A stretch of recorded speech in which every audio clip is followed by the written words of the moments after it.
it's been a while. It's been a while, and I'm sorry for that, guys. But first, before we talk or anything like that, let's have our daily coffee. So Cheshire, Mega Fallen Red, and Private Lover. Let's get our cups ready. On the count of 3, we'll take a sip together. 1, 2, and Ori. 3.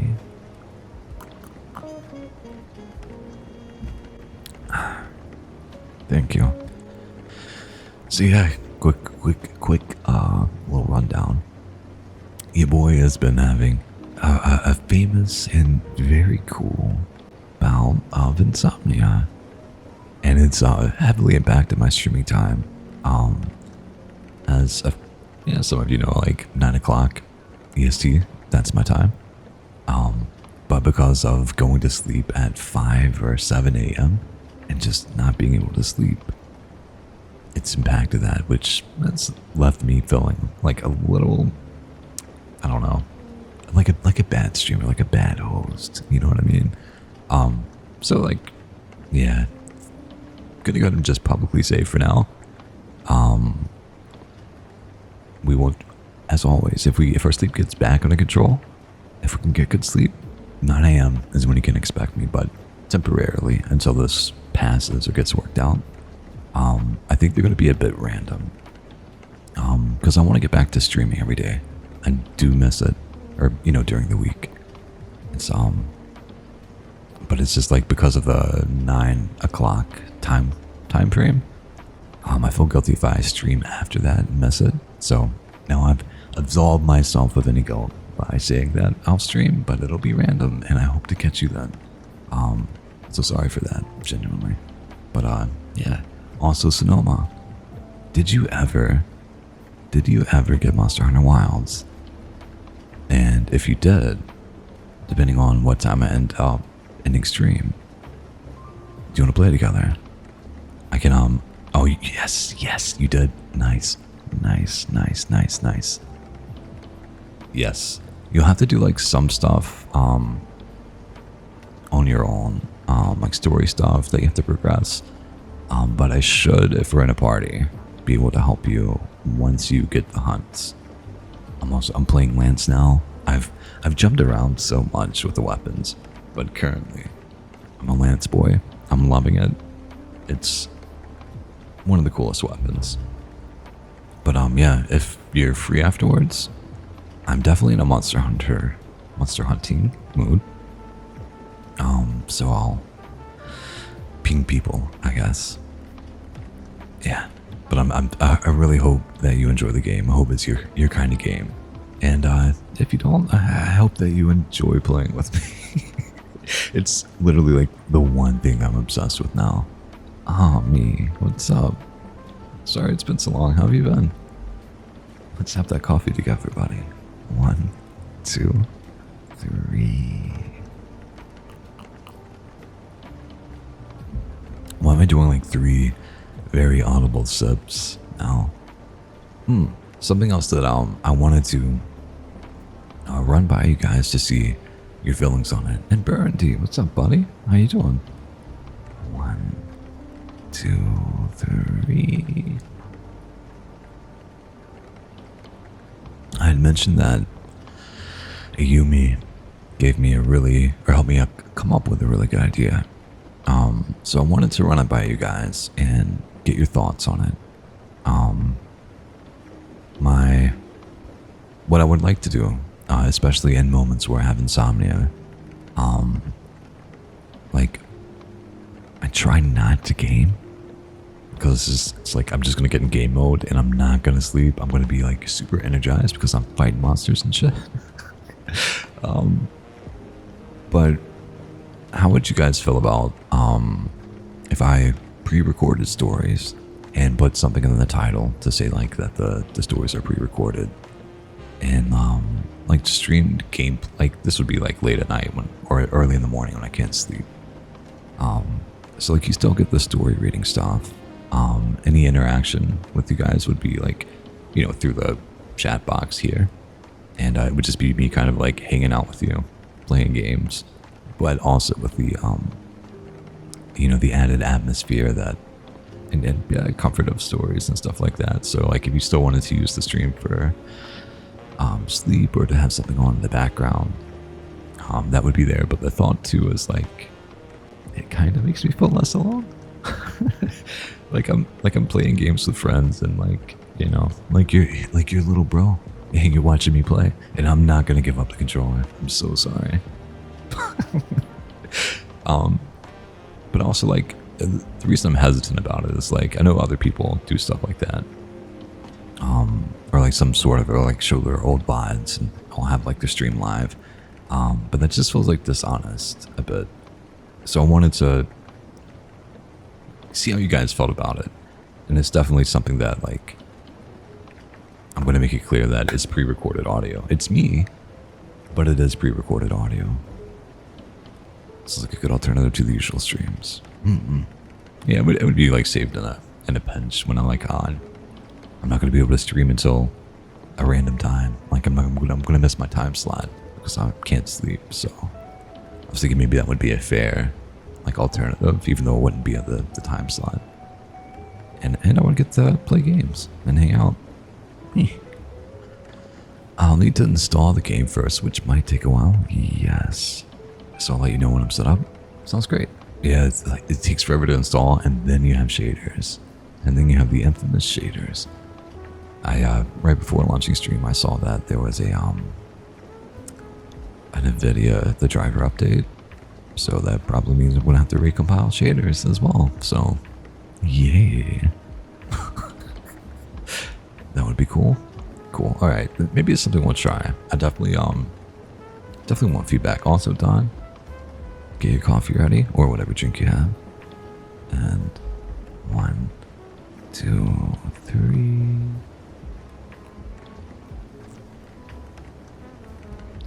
Yum. Mine's a little bit cold. It's the last cup of the day. Siami says, just finished my assignment, so I'm probably going to eat soon. Nice. You get that eat, buddy. You get that eat. I do have some stories here. If you guys want to chat a little bit more, we absolutely can. But if you're not in the mood for it, then I will begin reading. Do a little bit of reading. So we do have the trucker ones. We have part 11. And then the newest one that was released, oh wait, no, part 10, okay. Do we read part 10?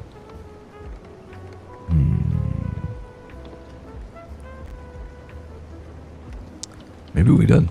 I thought there was an even newer one. But I guess not. I remember seeing one the other day. What's up? How you doing? 612. But maybe I was wrong.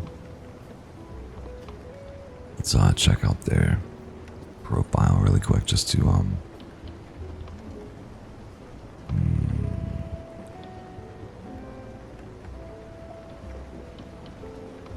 Oh.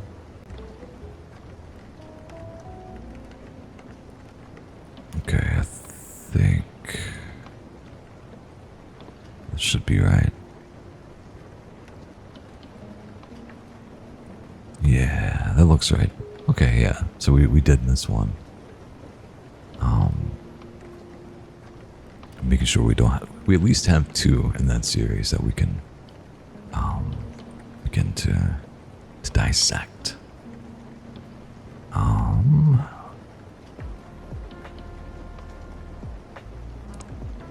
Okay, yeah. We're good. We're good.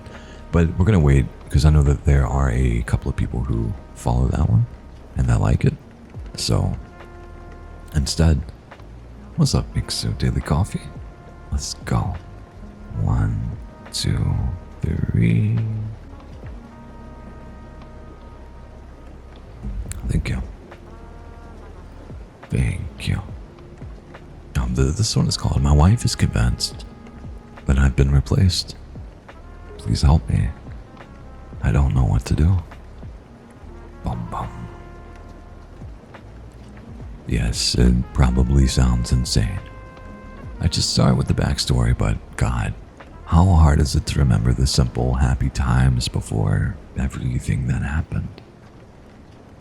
I met my wife, Catherine, when she was 24 and I was 28. We lived in a small town in Kentucky.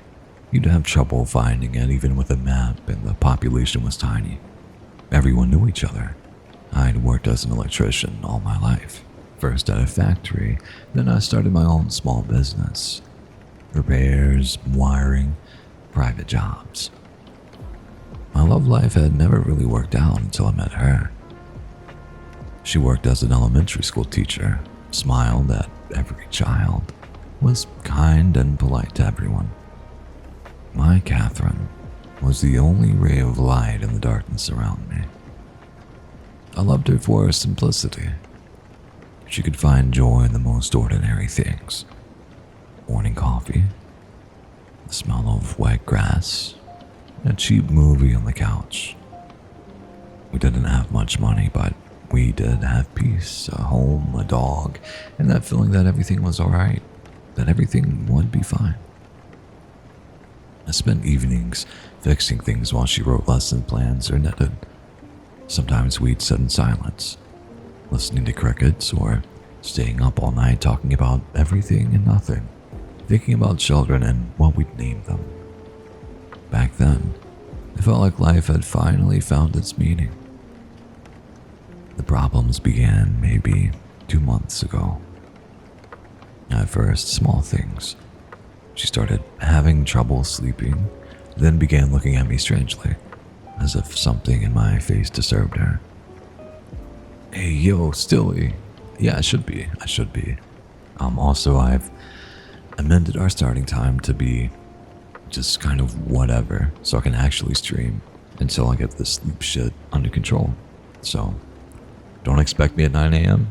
anymore, but do expect me at some point during the day. F. If I asked if everything was okay, and she laughed. Sorry, just tired. The kids at school are driving me crazy. Gradually, though, I can't even say exactly when it got worse. She slept less, not because she had insomnia, but because she was afraid to fall asleep. I asked her what was wrong, but she said she was fine. Still, when we lay together, she'd suddenly get up and go into another room, returning only at dawn.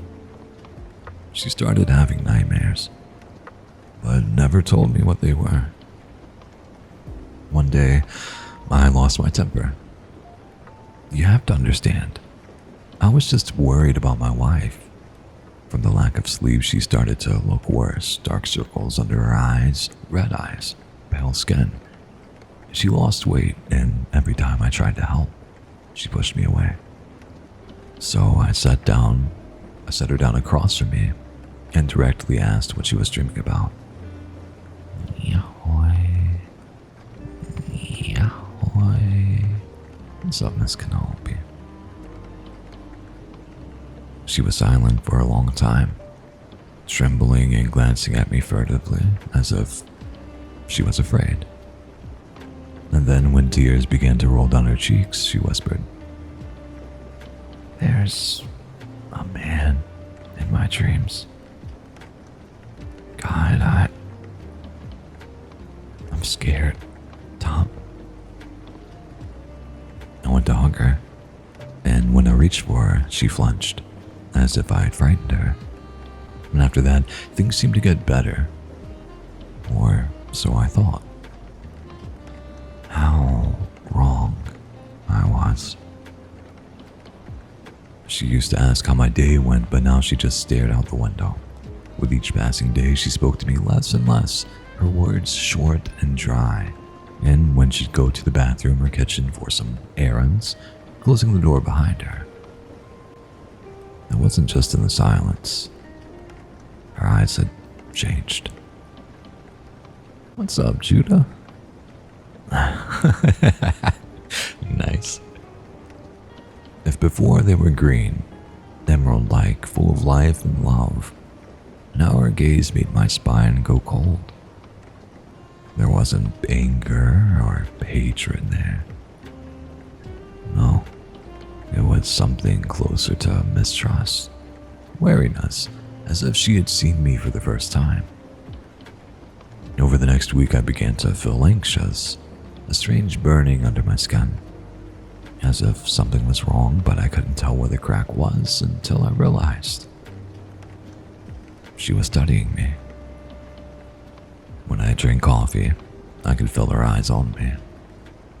I'd look up and she'd immediately turn away, pretending to slice fruit, but her fingers trembled and the knife froze halfway to the board.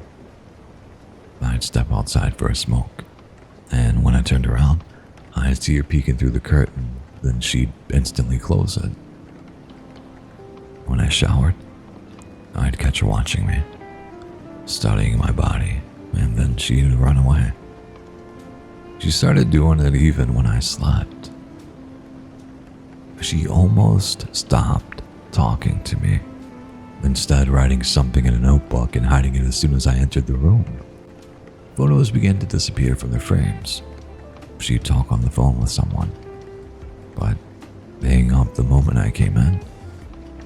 I made an appointment with a psychologist for us, but she refused and said that she was afraid to be near me. It happened so suddenly. It seemed like yesterday we were just stargazing in each other's arms, and now this. The strangeness grew every day. Sometimes she'd ask me to sleep on the couch. I agreed, hoping it would calm her down, but it was useless. Her paranoia only worsened. It got to the point where, when I tried to hug her, she screamed, "Don't come near me," and flinched as if I had hit her. After one of those nights, I decided I had to find out what was really going on, even if it meant taking her to a doctor afterward. I pretended to be asleep when she stood in the hallway. Then she slowly approached, soft, careful steps. She stopped at the foot of the bed, and for several seconds there was a dead silence, broken only by her uneven breathing. I could feel her watching. Not just watching, comparing. That was when I truly became terrified. A cold dread twisting inside me as my wife became something I could not recognize. Then the bed shifted slightly as she sat down on the edge. The air grew heavy. I could feel her stare, physically, like pressure on my skin. Then her cold fingers gently touched my wrists, held for a few seconds, then quickly let go as if burned, and whispered, "Pulse faster than Tom's." My heart clenched so hard I nearly twitched. She leaned closer. I could hear her breathing against my face, short, shaky. She smelled of lavender and something sour that made goosebumps crawl down my back. Her lips barely moved. I remember clearly. Tom had a small scar right here. She touched my cheek. But you don't. I clenched my teeth to keep from gasping. Those few seconds of silence lasted an eternity. What scar? I had never had a scar on my cheek. I'd know if I did. I wanted to sink it to the ground and scream all at once, but I kept lying still until I heard a choked sob and her fading footsteps. The door slammed. I opened my eyes, my heart pounding furiously. I didn't sleep for the rest of the night, too afraid to close my eyes. In the morning, I went to work early, dreading the hours until my shift ended. That evening, over dinner, I said, "Kate, we need to talk." "What's going on?" She gripped her fork so tightly her knuckles turned white, then looked me dead in the eye. "Tom, you've been acting strange." "What do you mean?" I don't know. Sometimes you look different. Sometimes your voice sounds wrong. You even smell different. I didn't know what to say. My head was chaos, and somehow I just laughed. Kate, maybe you're just imagining things. I don't know, Tom. My eyes fell on the knife rack. There was a clean strip of dust where the largest kitchen knife should have been. The one that we used for everything. Bread, meat, anything. I distinctly remembered it being there before that night.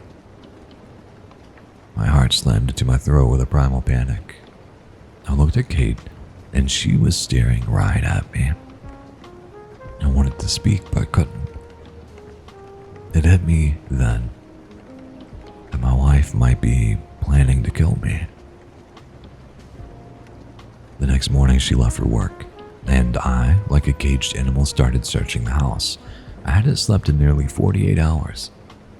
I know I should have just left or taken her to a hospital, but she's my wife. I love her. She has to see that I am me. I tore through the apartment, frantic, desperate to find something, anything that would help me understand what was happening to her. And I did. After about an hour, in the back of the closet behind a pile of sweaters, I found a wooden box. Old, slightly cracked. The lid was ajar, and when I opened it, a thick notebook fell into my hands. It smelled of coffee and sweat. Her initials on the cover, written in her neat cursive.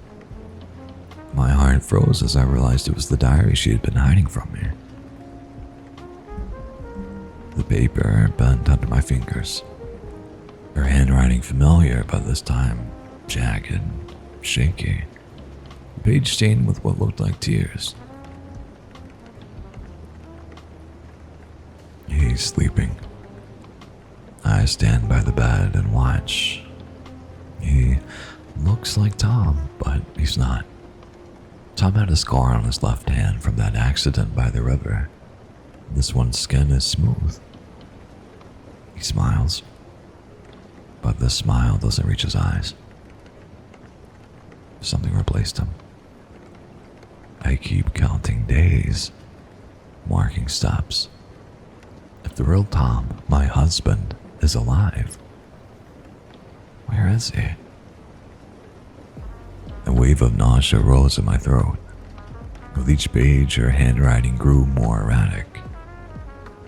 I tested his speech. He says, "I love you," in the same tone, but without warmth. Not like before. Tom smelled of vanilla, but this one smells of dust and cheap cologne. I couldn't believe what I was reading. My knees trembled. The air around me tightened like a noose. I flipped to the last page. I can't let this thing stay in our house. It wears his smile. His name. I tried talking to it, begging, but it just smiled and said all the right words. It didn't defend itself. Maybe because it isn't afraid. Its right hand twitches when it lies. I could have killed it today, but for some reason I couldn't. I know I have to. For Tom, I won't let some monster wear his skin. My hands were slick with sweat. My whole body was sweating, even though the room was cold. I placed the diary on the bed and sat down, trying to process everything I just read. An accident. God, she was exaggerating. All that came out of it was a concussion and some bruised ribs. I stayed in the hospital for about a week. Yeah, 7 days. Then my phone rang, making me jump.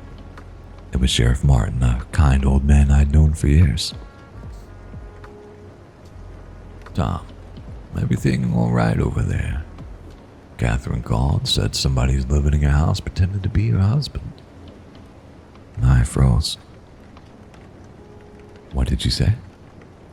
"Says you're not you. I've known her for years, always seemed stable. Domestic quarrel." "Huh?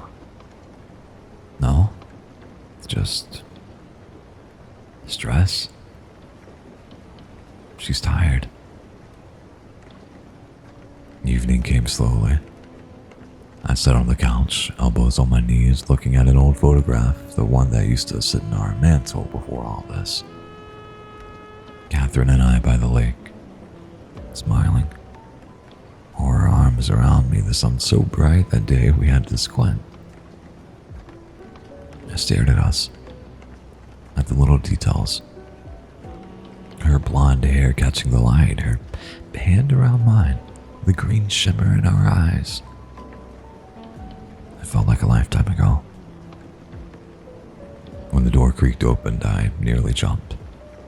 My wife, if I can still call her that, steps were slow and tired, her bag thudding softly to the floor.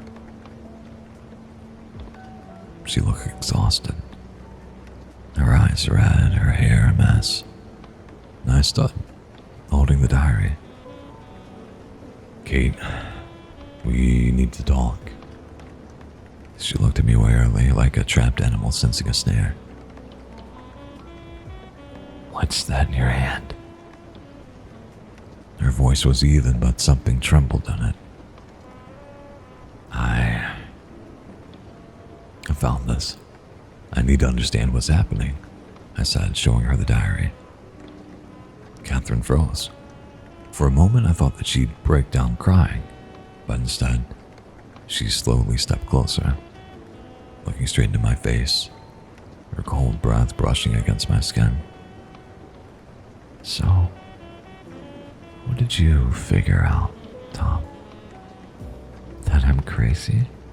You think I've lost my mind, don't you?" "No.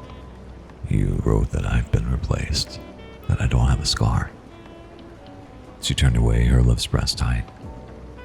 "Tom had one. We even joked it made him look tougher." "Listen, sweetheart." I took a step closer, a strange knot tightening in my gut.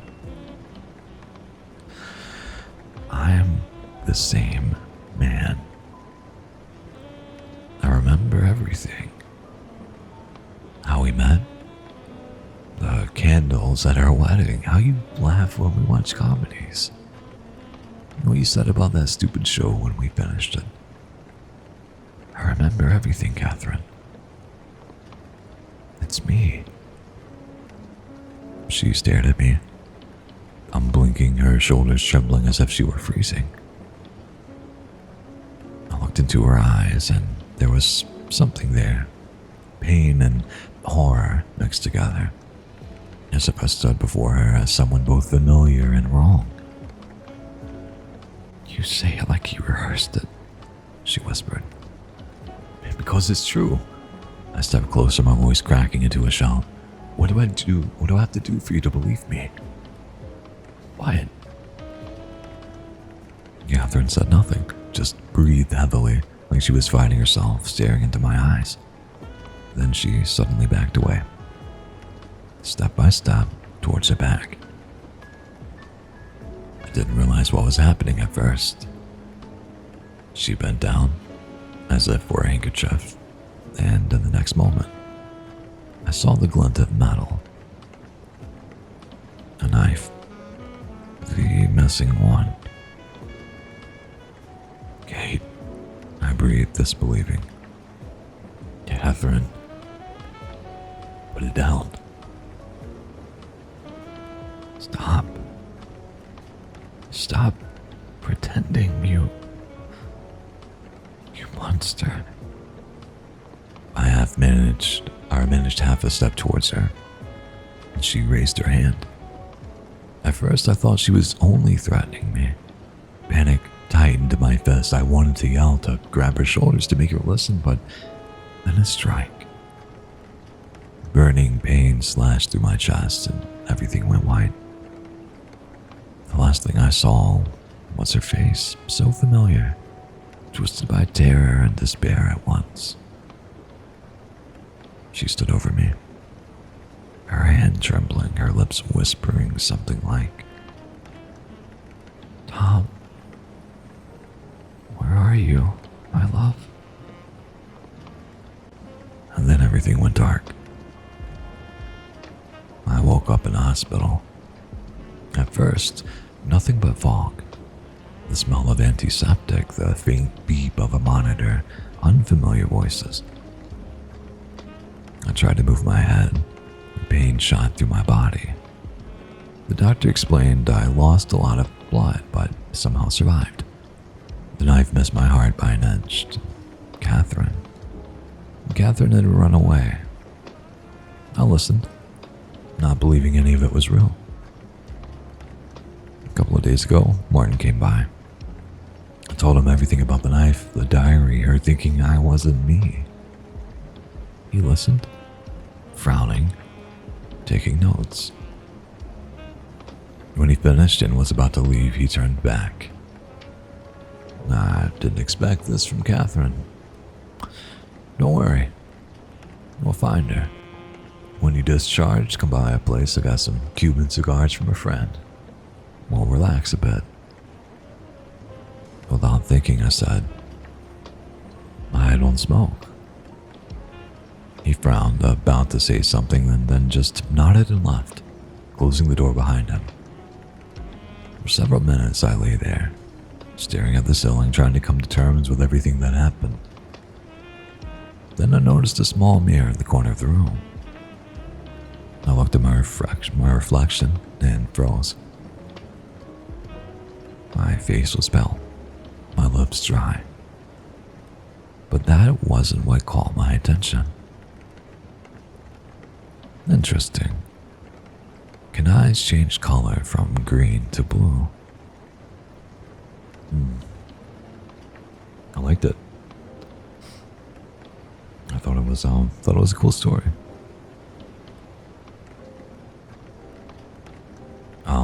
The thing I didn't care much for is that last line. I think they would have nailed it with the cigar thing, because I think it mentioned earlier in the start of the story that he smoked, that he was a smoker. So that would have been like, it seems like they were like doing the nice, cool, subtle thing. But then they were like, no, we need to make it super clear for the people that didn't pick up on that. So kind of don't like that last line. The last little bit. It should have just ended with, I don't smoke.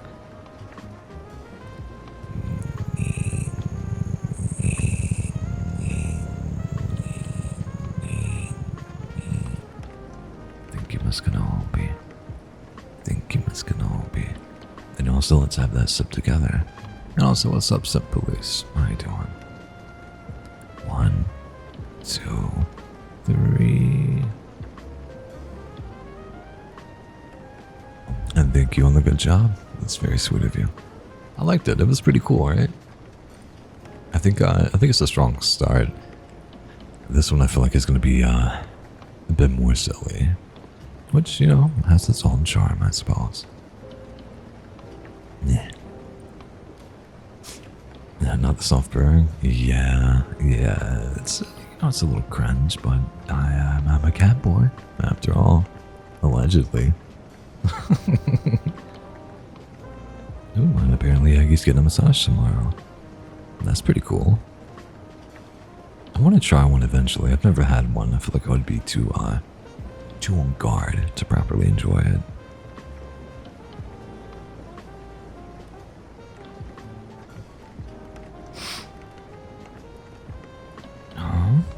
Okay, as someone with ADHD, it keeps the brain silent with doing. Wait, nice.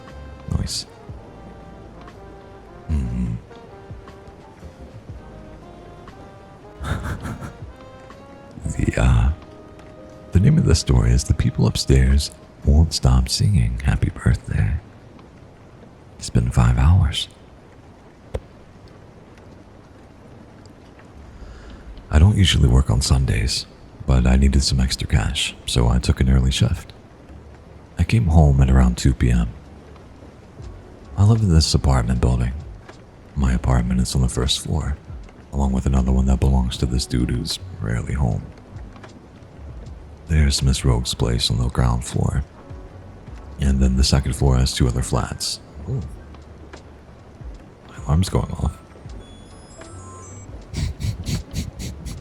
Isla, what's up, little tiny Isla?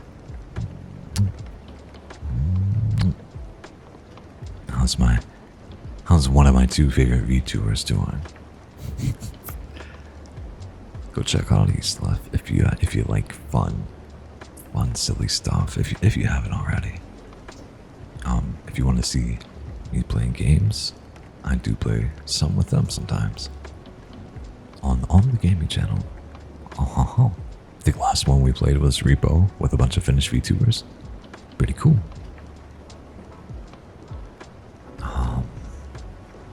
One owned by an elderly couple, and the other by this family I don't really see that often, directly above me.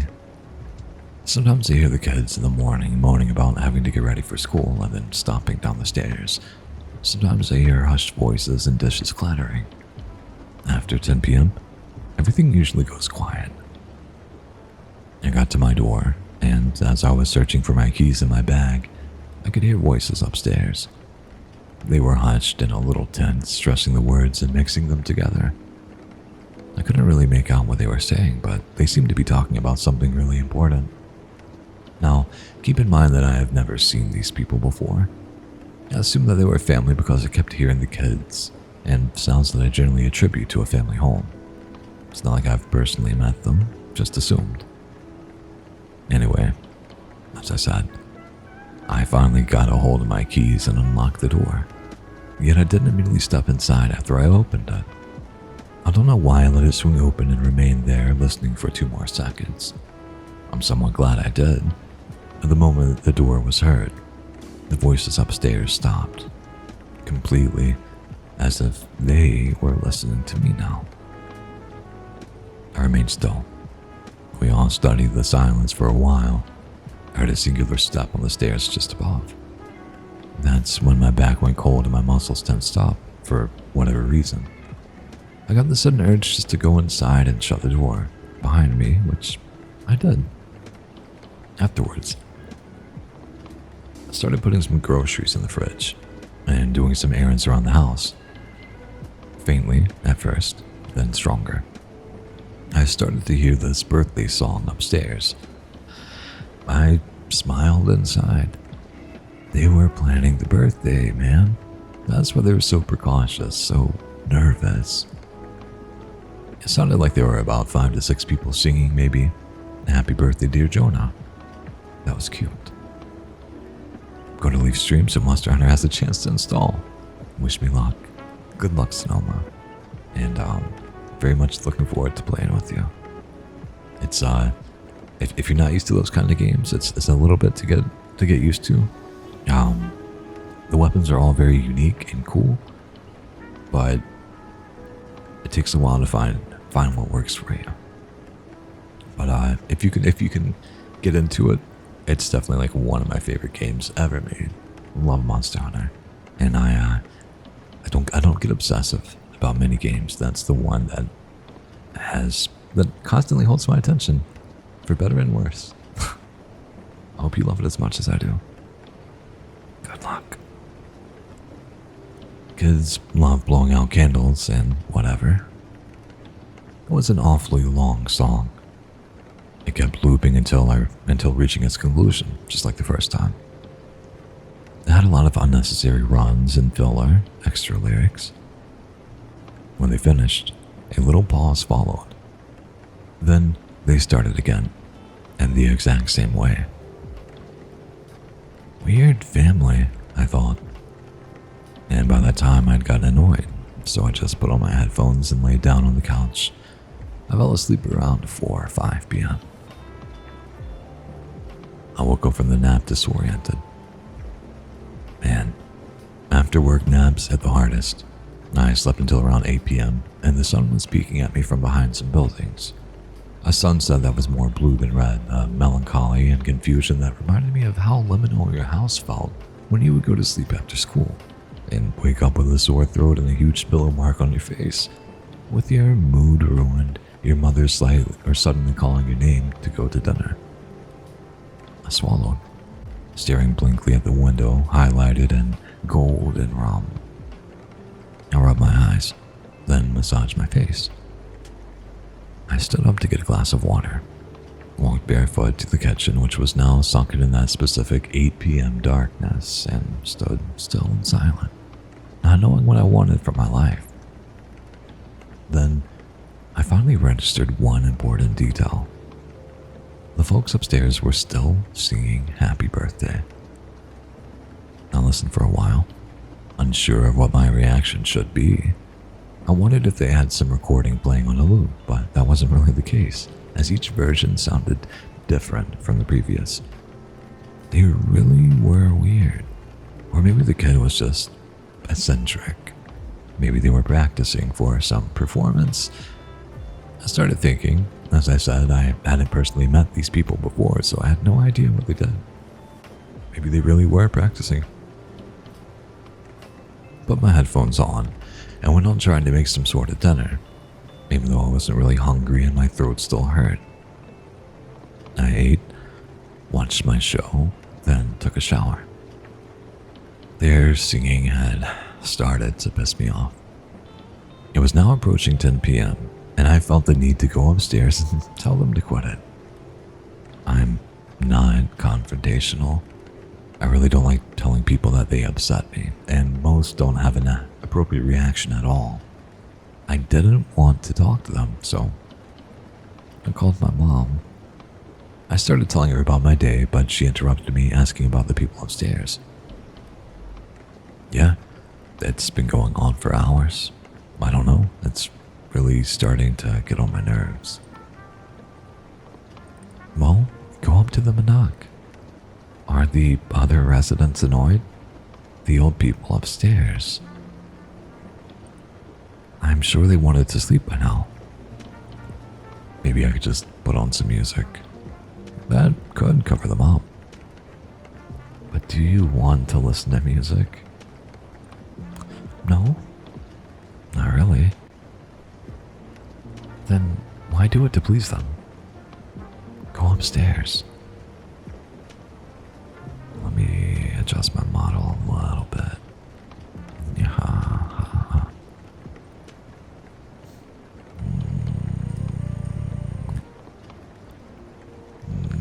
Yeah. There. I sighed and reluctantly agreed. After hanging up, I put on a sweater and unlocked my front door. The moment it opened, or I opened it, the air felt a little colder. I stared at the dark hallway, illuminated by the ray of light from my door and another faint light coming from upstairs. Then, I went up the stairs. The second floor was more animated than the first. The door to the family's apartment was slightly open, and I could see light and movement behind. I slowly approached it and peeked inside. You could see a hallway with balloons and confetti peacefully floating around. A faint smell of candles and sweetness lingered out. I didn't want to disturb too much, so I tried to be discreet while quietly and almost imperceptibly pushed the door slightly more. The small hallway made way into a dining room. The shadows were dancing on the walls as people clapped around the table and sang. On the table was a cake with pink and purple frosting, sprinkles, and some writing that I couldn't really decipher. The song carried on, but was hoarser than I remembered it. People were smiling, swaying from side to side at the person sitting in front of the cake. The light was dim and pleasant, its only source being the candles. The people around were a little tense, but overall it reminded me of my own birthdays as a kid. Some boxes lay scattered on the floor. I tried to take a better look at them, or the kid. The child looked like a young boy with a big birthday hat on. He, I think, could have been 10 or 12, and his face was round and stretched into a big smile. I stared for a little while at the teeth. I don't know what prompted me to make that observation, but he had adult teeth, which were rotten and yellow, sticking out of his mouth in abnormal directions. His eyes were wide and red, as if he'd been crying for a while. I don't remember seeing him blink at all. And the minutes that I watched, it felt like hours. He looked really shaken and tense. I'd never seen a child like that before, never in my life. All the courage I had had before peeking through the door had evaporated. I must have zoned out watching this scene when I was pulled away from my trance. The kid shifted his eyes from the candles, which had now almost completely melted, and looked straight at me. I felt like I had never been seen before. My heart completely collapsed, leaving a painful knot in my chest as I made eye contact with the child. His smile slowly faded, turning into a grimace. I wanted to run, but I was somehow frozen in place. Suddenly, he blew out the candles. The room was engulfed in darkness. I heard something shuffle in the dark towards me, grasped and shut the door behind me as I practically jumped down the stairs. The shuffling and scratching followed. I gripped the door and slammed it behind me just as something slammed into it from the other side. Eyes wide and unfocused, I barely managed to lock it as the banging started. The song upstairs had stopped. I looked through the peephole. The hallway was completely dark now, but I couldn't make out the details of the face I'd looked at before in the dimly lit room. Only now we were at eye level, which was impossible since that had been a kid. Had it? Or had it just been a person? The more I thought, the more I realized I had no idea what prompted me to assume that it had been a kid. The round face, the childish clothing.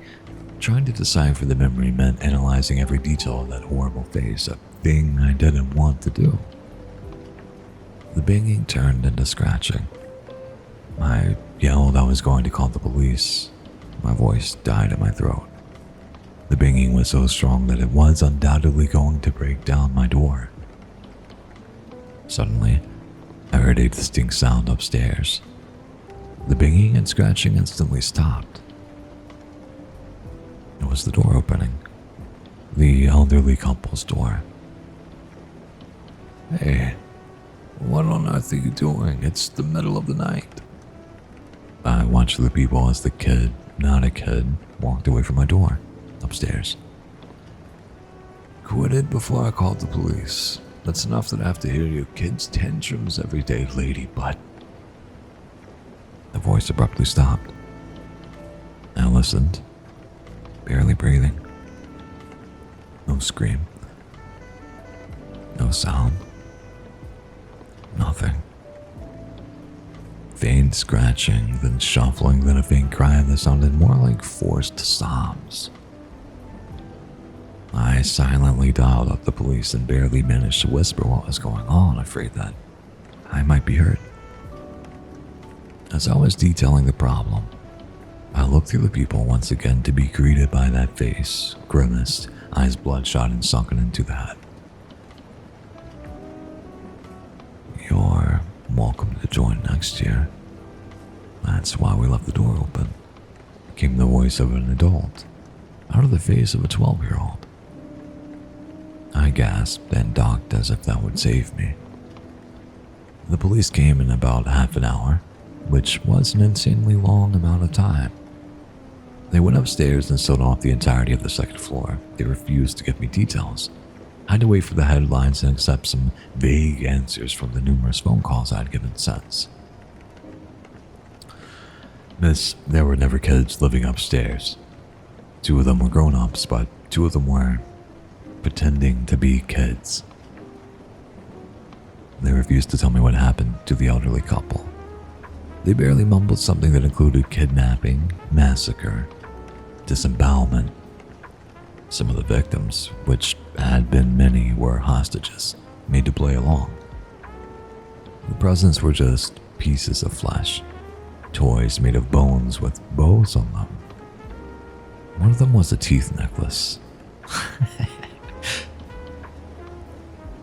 I'm going through a really hard time now, trying to move all my stuff without having to go to that place too often. I can't sell or rent it out. Maybe to some true crime fanatic. I moved in with my parents, but I asked them to add extra locks to the doors and windows and security cameras everywhere. They assumed I was paranoid and suffering from PTSD. I let them believe that. However, I had watched the security footage of that night, showing the outside of my door. The birthday boy I had spoken to hadn't gone back upstairs. He just crawled to the window and jumped out.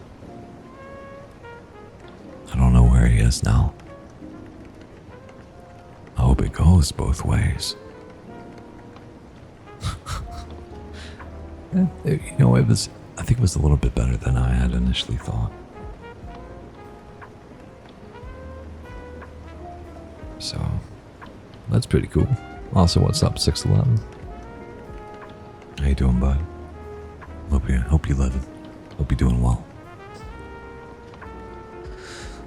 May the gods be with you. Yeah, for like a first run, at first getting into a Monster Hunter, I feel like that's appropriate. That's appropriate. Do you play Kenobi? If you do, what do you mean? Is that for another good one? It was adequate. It was alright. I've seen better. I've also seen much worse. I think it was like a lot better than what the title made it out to be. Just like these next two that I'm going to read, they're in the Trucker series. This is part 11, and then I think we have a part 12. But it's like one of those that I didn't think was going to be good. I really didn't. And I thought it was going to maybe have 3 parts. But it's surprisingly well written.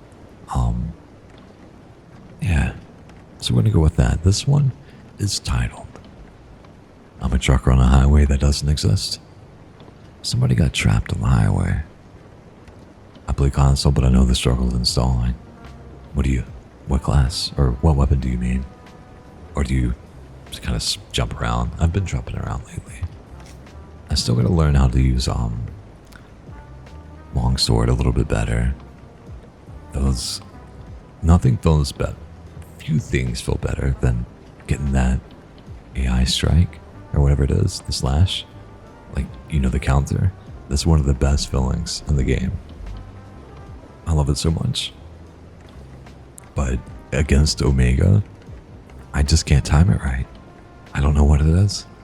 If I'm fighting Steve, I got it all day. I can do it all day. That's like the one that I can pretty much get every time. I've finally learned how to read his kicks.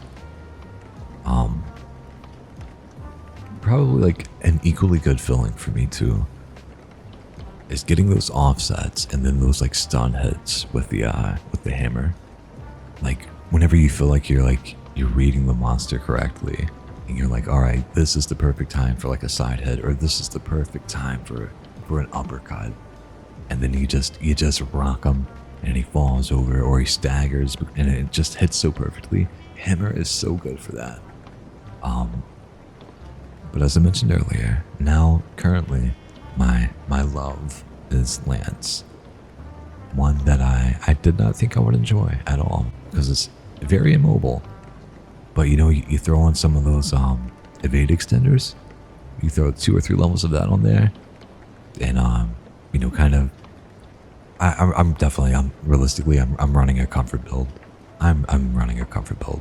It's about stamina. It's just about stamina. Pretty much every gem I have is somehow stamina related, and then I have the things to help attack. It's really it's been nice. It's been nice. I can beat Omega, not Savage. We tried that once, but F.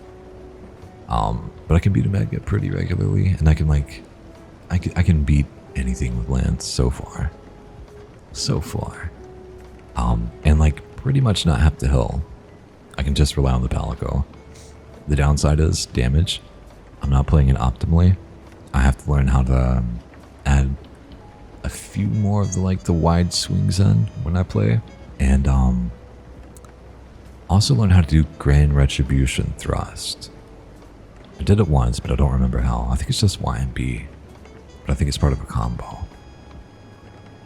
I forget. I don't remember. Can you get all giggly about it? Yes, dude. I love it. I love it so much. I was a great sword main back in Rise and World, but I've really started exploring and branching out here. What's up, AJ? Been pretty good. Sleep's been weird. So as you often pop in here, we're not gonna be streaming at 9 anymore. We will once we get our sleep back under control, but for now, we're just gonna kind of do random stuff. That way we're at least getting back to streaming, but just unfortunately not at a dedicated time, which kind of sucks. I was hoping it would work itself out, but it didn't. It didn't. Kenobi Discord is locked through Ko-Fi. There's also some ASMR that I occasionally upload up there. So if that's up your alley, if you want to join the Discord and play with us when we do Monster Hunter a couple of times a month, there's that option, but there's no pressure to do that as well. Your background sounds are supreme. My background sounds are lo-fi, bro. They allow you to use their stuff without it, being copyright struck, which is pretty cool. I have their jazz lo-fi radio, and then their gentle rain sounds, because it's what makes me EP, and it sounds cool. But I agree, they do a good job. But on to the story. Oh wait, no, not yet. It's very busy, so I've been missing a lot of your streams. There has not been a lot of streams to miss. You're in luck, buddy. But I got a new phone now, so I can probably catch more streams. Yeah, it's kind of like me streaming. That's how I feel about people showing up, right? I'll stream when I'm able to, and you'll join when you're able to, when you want to. It's that simple. There's no obligation or pressure to be here, man. But I am happy to see you all the same. It's so soothing. It's like chilling at Jeff Goldblum's house. Oh God, that sounds interesting.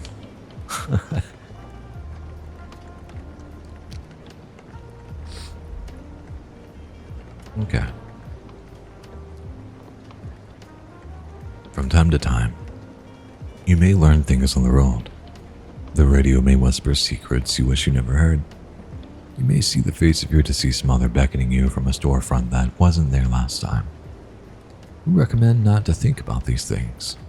Distract yourself, listen to music, talk with coworkers. If you start thinking, you may never stop. Employee Handbook, Section 12A. Over the next few weeks, Autumn and I chatted nearly every day. How did I do this when she had no radio to talk to me, you ask? Hey Randall, don't get worried if I go silent for a few days. My handheld just broke. You better be joking. That thing cost a literal fortune. Management will fillet me alive. Fairly sure the phrase is fillet me alive. Wait, Brendan, how is it broken if you're talking to me right now? Okay, bye. Brendan? I left the transmitter with Autumn before I headed out. When I returned from my haul, Randall and Dispatch were pretty ticked to me about losing my second radio in a month. They really do cost a fortune. But what were they gonna do? Fire me? Sometimes Autumn and I would talk about serious things. Irrational fears, wishes, dangers we encountered on the road. Things we shouted at our parents but wish we could take back. But most days, we talked about silly little nothings. Music, TV, stupid things we did in high school. No way, I told her.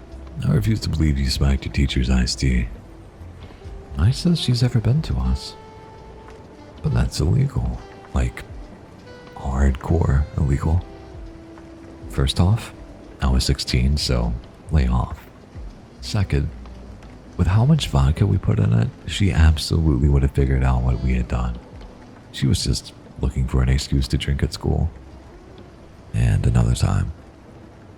So what happens if I let my breath out in a tunnel? I asked. Your breath in a tunnel? You told me to hold my breath in tunnels. I assumed some terrible thing would happen otherwise. She burst out laughing. Oh gosh, I forgot about that. I was just messing with you. How long has it been now? Over a month? You're still doing that? It was nice having someone your own age to talk to. I really was friends with the other drivers, but let's be real. Most of them had kids and a mortgage. It wasn't like I was going to swap BFF bracelets with any of them anytime soon. Not that Autumn and I did that. Big, just saying though. But for the first time in months, there was somebody to talk to just for the sake of talking. I wasn't trying to fit in. I wasn't trying to prove I was mature enough to slide in with a real adult crowd. Again, let's be real. I wasn't. But that was the point. I was in my early 20s. Why should I have to be mature? Why should I have to review every sentence in my head before I spoke it? With Autumn, I could simply talk. What has you so peachy? Tiff asked me a few weeks into our conversations. Nothing? What do you mean? Usually you look like somebody with weights around their ankles. No offense. Recently though, how to put it? It's like they've been replaced with helium balloons. There were, of course, downsides. Autumn preferred we stay on low traffic channels where there weren't others likely to hear us. Also, for anyone here that's listening, I'm going to go ahead and call it. I think he's going to get lane locked. But I think he's going to be fine with it because him and Autumn are going to get together and they're going to live a happy little life there. Yeah, we'll see. We'll see. But I feel like that might be the ending, or it might happen at some point. Why? I asked once. Not one of them ever tried to help me. I have failed at so many things in my life. I figure I can at least succeed at holding a grudge. I didn't push. Who she forgave was her prerogative. But it was moments like this that made me somber. Forced me to admit that she couldn't totally trust me either. I still hadn't told her the truth about lane locking. What good would it do? What good would it do any of them? Except, of course, it really might have done them good.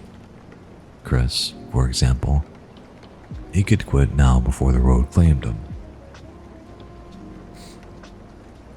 Everybody could quit, get normal jobs, accept normal salaries, abandon Route 333 forever, will the impossibilities pile up in the real world?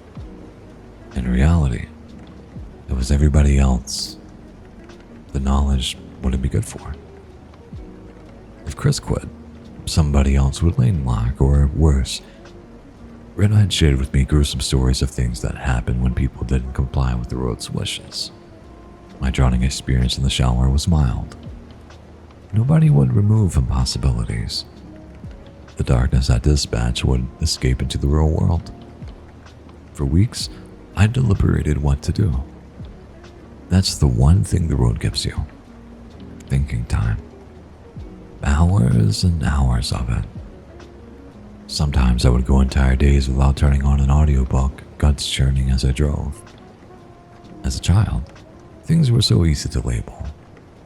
Wrong or right, bad or good, immoral or moral. It was all so much more nuanced now.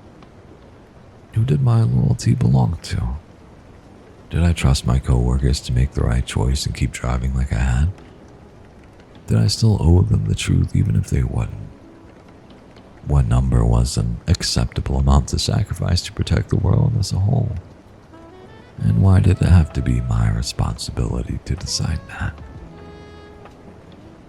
On top of that, I was trying to get everybody out. Couldn't I just wait to spill the secrets until there was a solution? Autumn and I were waiting until my broken ribs healed to put our plan into action. Then again, they were basically healed. If I was honest, we were stalling out of fear. Was I allowed to wait? Was it my responsibility to act immediately and recklessly? What if there really was no solution? What should I do? But that's the funny thing about decisions. If you wait long enough, eventually they make themselves. Weeks later, when Chris's voice finally rang out on the general channel, I was hardly even surprised. His news was the kiss of raindrops after a day of dark clouds. Inevitable. It happened, he said. I lane locked. The rest of us arrived over the next few hours. Our schedules had overlapped that day. We planned a game of poker that would never happen now. One by one, we maneuvered our rigs onto the shoulder of the redwood section and got out. The vibe teetered somewhere between a tailgate party and a funeral. Vikram and Deirdre were speaking with Chris just outside the cab of his rig. Estella, haven't talked much about her before, walked with me as I approached. How bad is it? I asked. You got lucky. We were close to dispatch. It was true. For me, this was a 30-minute drive at most. Lane lock distances are different for everyone, she continued. I'll have to measure for a few days to get a more accurate idea, but we're probably sitting at 12 to 14 months. What's up, throwaway? Thank you very much, buddy. Thank you very much, man. Appreciate you. We're also reading the trucker stories. Next time you pop in, I'll do my best to update you. But I hope you're having a good day, man. And thank you again. Thank you again. Something tight in my stomach loosened. A year? That's not so bad. Not as bad, no, but it's still a year. Yeah, but, his life isn't over. He can still make it out. Estella slowed down, her dark eyebrows creased. We were still out of earshot of the others. Tone this down. You seem almost cheerful about this all. In a way, she was right. I had already known this was coming, so for me, this was the best possible solution. Chris could still escape. My silence hadn't totally ruined his life. Even so. You're right. I'll be more sensitive. To be fair, Chris doesn't look so distressed. Stella snorted. Don't encourage them. Encourage them. But we were close enough now to hear what the three others were talking about. I should be the one to do it, Vikram insisted. The road is the longest for me. An extra hour is not much. It's an hour closer to lane locking, Deirdre said, patting Chris's shoulder. I don't plan to stay as long as you. Another year or two, and I'll have saved enough for my girls to go to school. It's not chivalrous of me to let you. Chivalry, my. Neither of you are doing anything, Chris said. Won't work. We tried this with death. Sorry. Do what? I asked. All three of them looked up at me. Estella was the one who answered. These tontos are going to put Chris away in the trailer and try to drive him to headquarters for an hour. It won't work. I'm certainly not volunteering to try. It will permanently add an extra driving hour to whoever tries. Cargo rules don't apply to humans. We have to try, Deirdre insisted. I have to try, Vikram corrected. They continued to argue, more and more heatedly. This was partly my fault. If I had just been honest with Chris, he could have avoided this entirely. And now he would spend a year of his life trapped on Route 333. I knew what I had to do. I took a resigned breath. I'll do it. They stopped arguing and stared at me. Stay out of this, Vikram snapped. Really, Brendan? Dietrich cussed me out. Eventually, we only settled the matter when Estella suggested the two of them draw straws. Since none of us actually knew that it's not in quotes. Since none of us actually knew that drawing straws meant in today's day and culture, they settled it over a heated game of rock, paper, scissors. Vikram lost. A minute later, Deidre was shepherding Chris into the back of her truck. She'd already picked up an empty freight trailer from dispatch and climbing into the front seat. We all settled back to watch. It wouldn't work. We all knew it wouldn't. Humans are crazy that way. We gamble and smoke and scroll through social media. We can know something is pointless. We can discuss in a group how something is pointless. Then we recline in our lawn chairs and watch one another do these pointless things anyway. Yahoy. Yahoy. Welcome in Zolazil. Admittedly, it was fascinating to watch.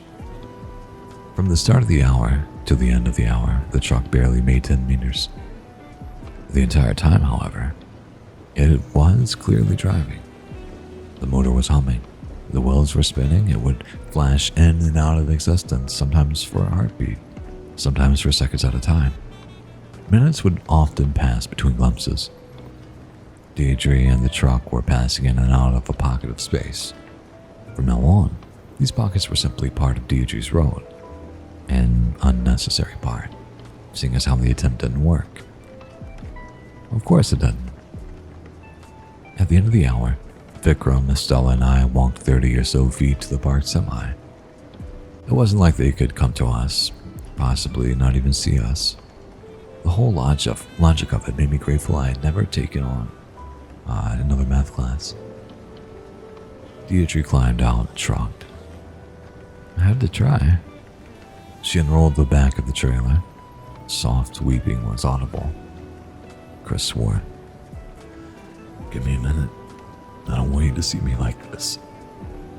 I was fully prepared to do just that, but Deirdre climbed in, slumped down next to him, and wrapped her arms around his shoulder. Any emotion is a fine one. Who's gonna pay my bills? Chris said. There's my mortgage and electricity. I was so close to retiring.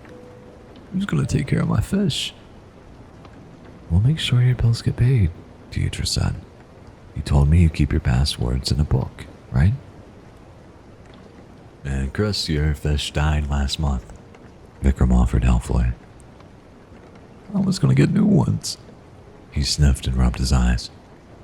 My daughter has her first kid next month. I won't be there. I will, Deirdre said. I'll make sure they know you wish you could have been too. We all waited in silence, letting him cry it out. It was uncomfortable. Chris had always struck me as the type of hardened man who barely even teared up at funerals. But in a way, I think it helped. Us being there. Thank you all, he said eventually. Our cue to go. He had a drive ahead of him, after all. Only later, back at dispatch, before I turned my keys, did I radio on him. Enough waiting. It's time. Never pick up a hitchhiker. Absolutely never. Not under any circumstances. Really? Never. But if you do, here are some tips. You'll find them at gas stations. They know we hang out there frequently. Try on and off ramps too in the edges of towns. Sometimes you'll find them in the middle of nowhere, holding on a thumb in a cloud of sand, but it's rare. Not worth the time. Target individuals. No mothers with strollers, no homeless people and their dog. Hitchhikers are strong. One is already risky. but two at once are a bloodbath. Aim for the disabled ones. Heartless? Not bad, yeah, but again, they're powerful. Even the elderly and young. An amputated arm, however, is always an amputated arm. They can't kill you with a limb that doesn't exist. In the end, I chose a heavily pregnant woman at the far reaches of town. It was the closest thing to bodily impaired I could find in such a short notice, and she was most definitely alone. Don't want to be a nuisance, dearie. Her voice was the flavor of honey. She kneaded her side with a hand. But could I bother you for a ride? I smiled. Of course. Like Myra, she acted normal at first. She chatted about her children, fictional, I assumed, and how hard it was to give up smoking after getting pregnant each time. I ahaned and oh-really'd at the correct parts. Such a good listener. The woman patted my arm. The hitchhiker could have been one of my mom's friends, and maybe it was. Maybe all the hitchhikers took on faces we'd once seen to put us at ease. Either way, it wouldn't work. I knew what they were now. I had been to their home beyond Route 333, and I've been tricked by them twice now. I played along. I let the pregnant hitchhiker think I believed it, that my guard was down, that I feared nothing. I let her relax, sink back into the chair, and rest its eyes. It was only when I was sure the creature suspected nothing when I finally eased the truck to a complete stop. What's wrong? The hitchhiker asked. Engine light. I don't see. No. The next series of events happened in quick succession. Autumn rocketed out from the blanket she had been hiding under. The hitchhiker snarled and marched forward, but too late. Autumn was already throwing the metal chain above the seat and over the hitchhiker like we had practiced a dozen times. It landed between the thing's protruding belly and breasts. I slammed myself against it, and Autumn yanked the chain tight. There was a click of the lock. Then a second one. I scrambled away from the hitchhiker before it could seize me. Trickery. Deceit. Yeah, we've been over this. I gulped to hold my heart from beating out through my throat. For a con artist, the kind are awfully easy to trick, you know that? The woman struggled and writhed, but the chain held. That had been our bet. We didn't know exactly how strong these creatures were, but Autumn seemed confident that the chain would hold at least 1,000 or 2,000 pounds of pressure. How would she know this, you ask? Apparently, she trained as a crane operator years ago. Perks to quitting a lot, she informed me. We waited as the hitchhiker flailed and screeched. Eventually, the struggle slowed, then stopped entirely. The woman glared at us and panted. Release me, it said. Oh? Why didn't you just tell us? Autumn asked from my sleeper. Brendan, she says she wants to be let go. Silly us. The thing jerked towards Autumn, nails transformed into talons. They couldn't reach far enough, though. We have questions, I said. Firstly, why do cargo rules apply to you and not humans? Is this how you deal with all your problems? It asked. Assault and torture? Until something proves more effective. Yeah, probably. Hang on. Do you know what happened with Randall? How did you find out? My kind knows many things. Well, you didn't know I was under that blanket, Autumn said. Look, this doesn't have to be hard. We aren't even trying to hurt you. All we need is a few answers, and then we'll let you loose to terrorize the next trucker that passes by. The thing lunged from my radio and twisted the dial. Nice try, I said. I pulled the fuse to that thing days ago. You'll regret this. Likely. You don't have to, though. Just answer the question. Why don't cargo rules apply to humans? Why just you? The hitchhiker yanked at the chain and strained upwards until they held, or when they held, it snarled and relaxed. They don't apply to us, foolish stone dwellers. But you can drive without us, without slowing us. I drove Myra, the first hitchhiker I picked up, nearly all the way off the road. How's that possible? We aren't trapped. Not in the way that you are. She directed us at Autumn. We have never been marked by the stones, nor have we been transported as cargo. We may move freely. Lies. Why would you ask us for rides if you can just walk to the exit yourself?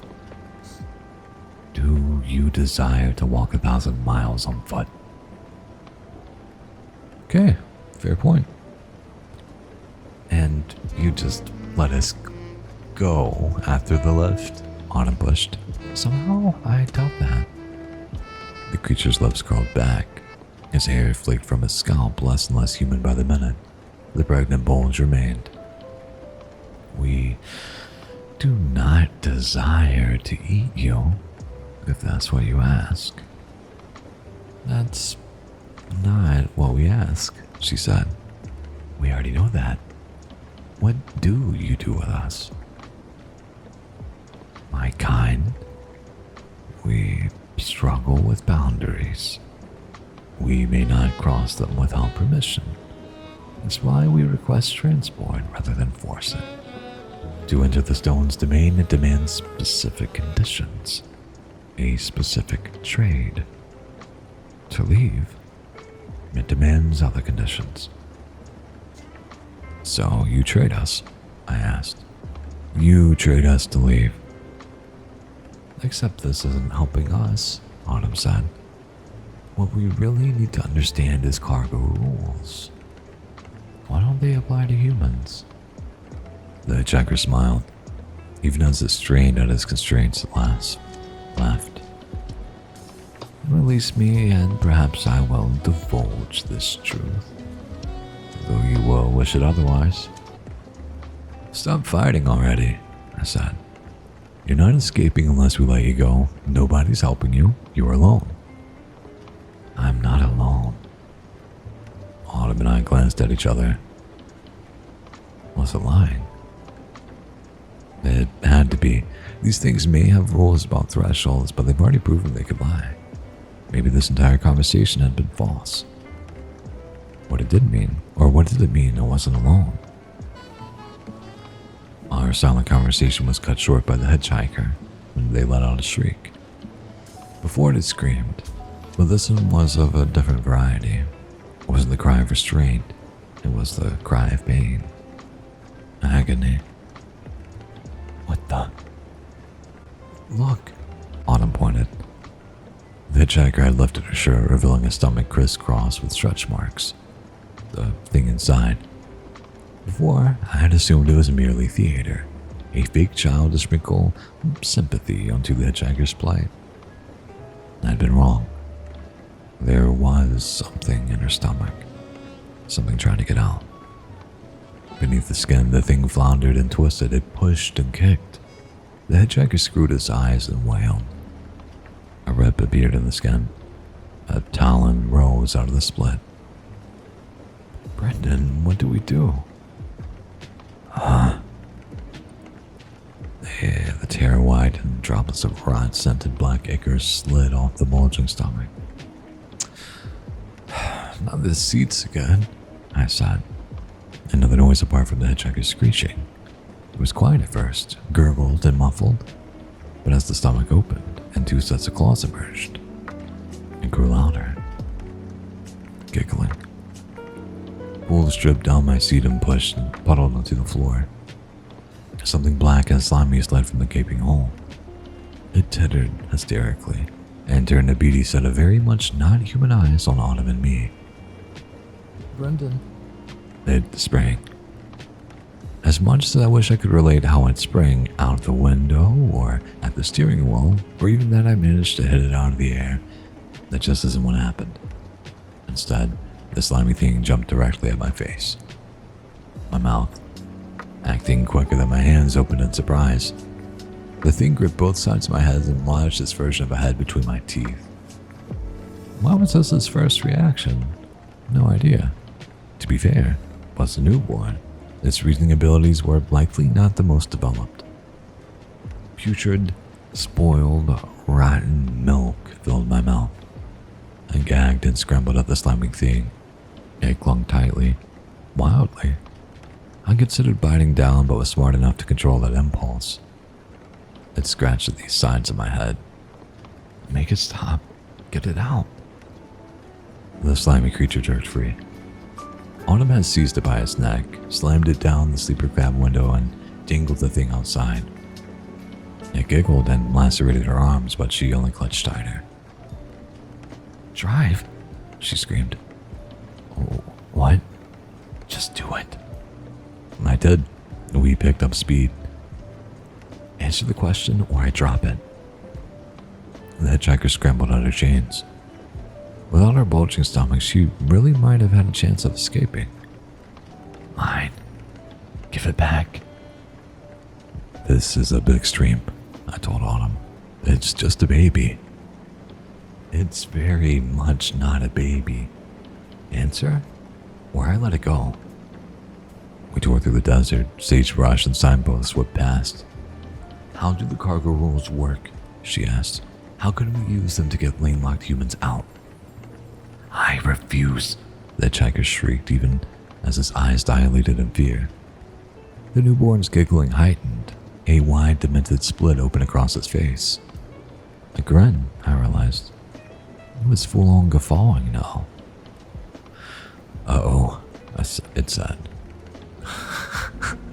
At this point, the entire situation was so ridiculous that I'd basically checked out. Autumn seemed to have things under control at any rate, so I pressed on the gas. What? She demanded. Do you know why humans can't be cargo? Uh-oh. Tell me. Stone dwellers are too willing. Cargo must be unwilling. Cargo only counts as cargo because we're transporting it forcefully. That's it? If we transport humans by force unwillingly, they won't count as lane-locked.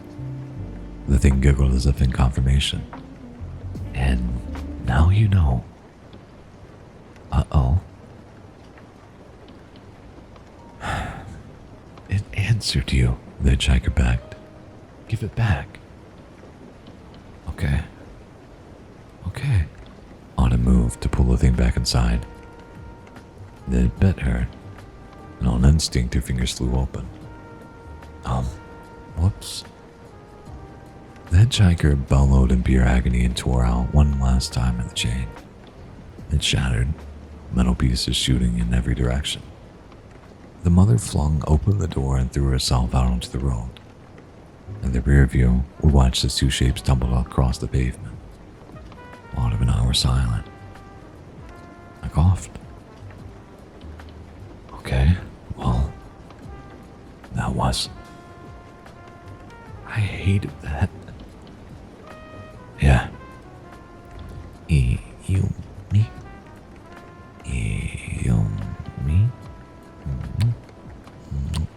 Why didn't Twitch or you let me know? I did let you know. You asked earlier. I said I was going to stream after lunch. And I am. And I did.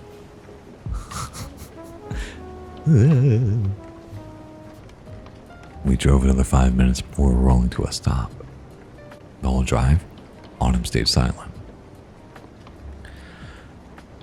We were right, I said. The hitchhikers did know the secret.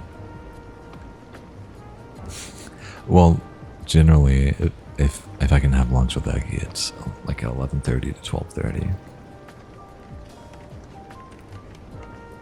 And so do I. That's great. Well, that's why I never worked to get humans out before. Doesn't matter if they're in the trailer. They've always gone willingly. Whereas impossibilities are forced. Even the crying thing must have been physically restrained onto the road. All we have to do is force people like Tiff to go with us. We can trick them. As long as they don't know how it works, they don't want to try it again. This is great. This is... My excitement faded. Autumn, she was crying. It registered what she had just said.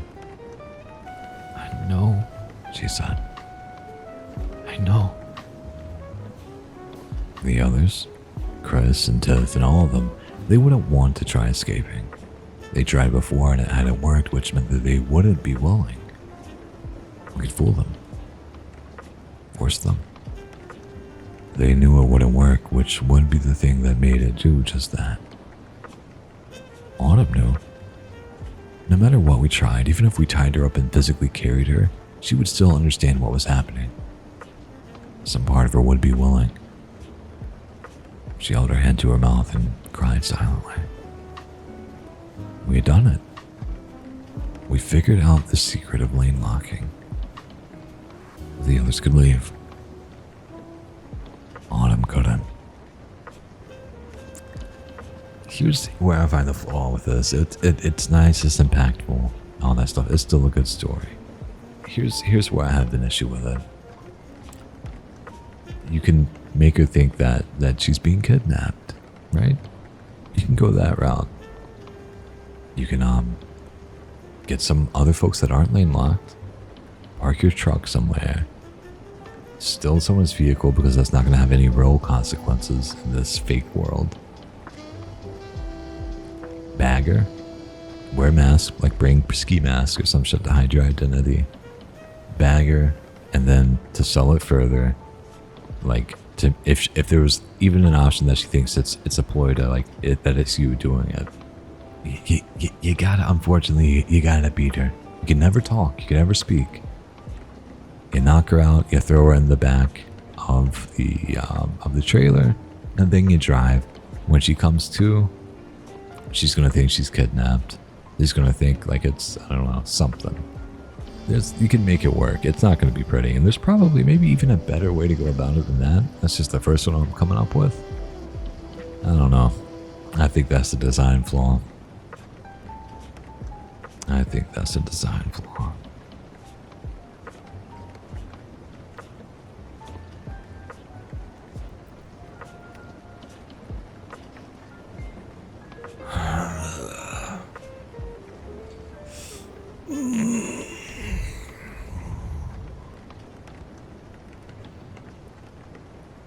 Oh, it's not doing it.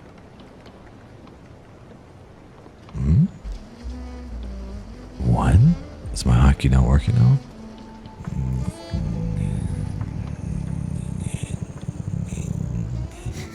That was the worst. That was the worst. Oh my god. That was the worst. I don't know why it didn't work the first time. This is like me dissecting a horror movie universe. Listen, it's fair. It's fair. Like, it's been good, but that, I don't follow that line of thinking. I think what I'm going to do with this next, we do have another, we have a continuation of it. I think I'm just going to title it for next stream. I think we're going to save it, because those are really long. Or not really long, but they're fairly long, and I don't want to read that one. I want something a little bit shorter. And I want to play Monster Hunter soon. So we might just do one more. I don't know.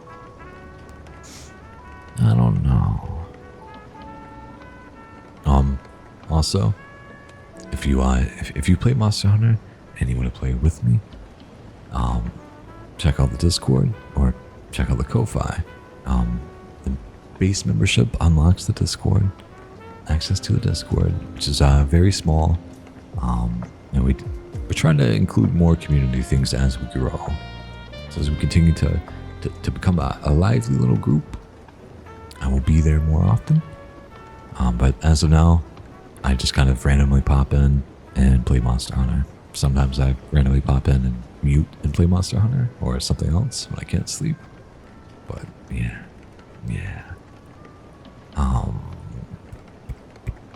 There's something else I was going to say that I completely forget. Oh well. Let's see.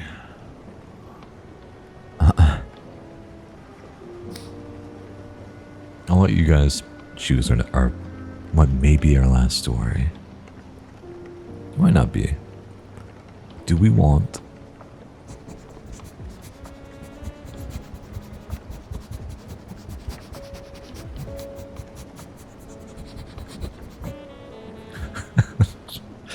Do we want my uncle was in the Vietnam War? He finally told me what happened to him over there. Or do we want I was invited to explore an abandoned asylum? We never should have entered that place. Do you guys have a preference? You can say 1 for the Vietnam War and 2 for the abandoned asylum.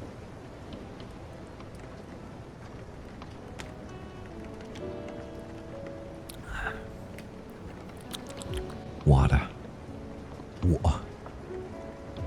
What are those?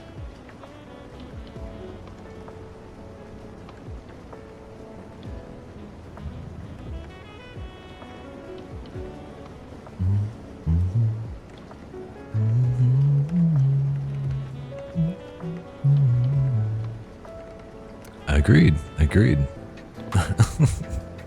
Thank you, Judah. Appreciate it. What's up, Sue? So I guess it'll be story 1. Thank you very much, lady. So, oh god, it's a long one. You know what? You know what, Judah? Let me see if this one's shorter. No, it's not.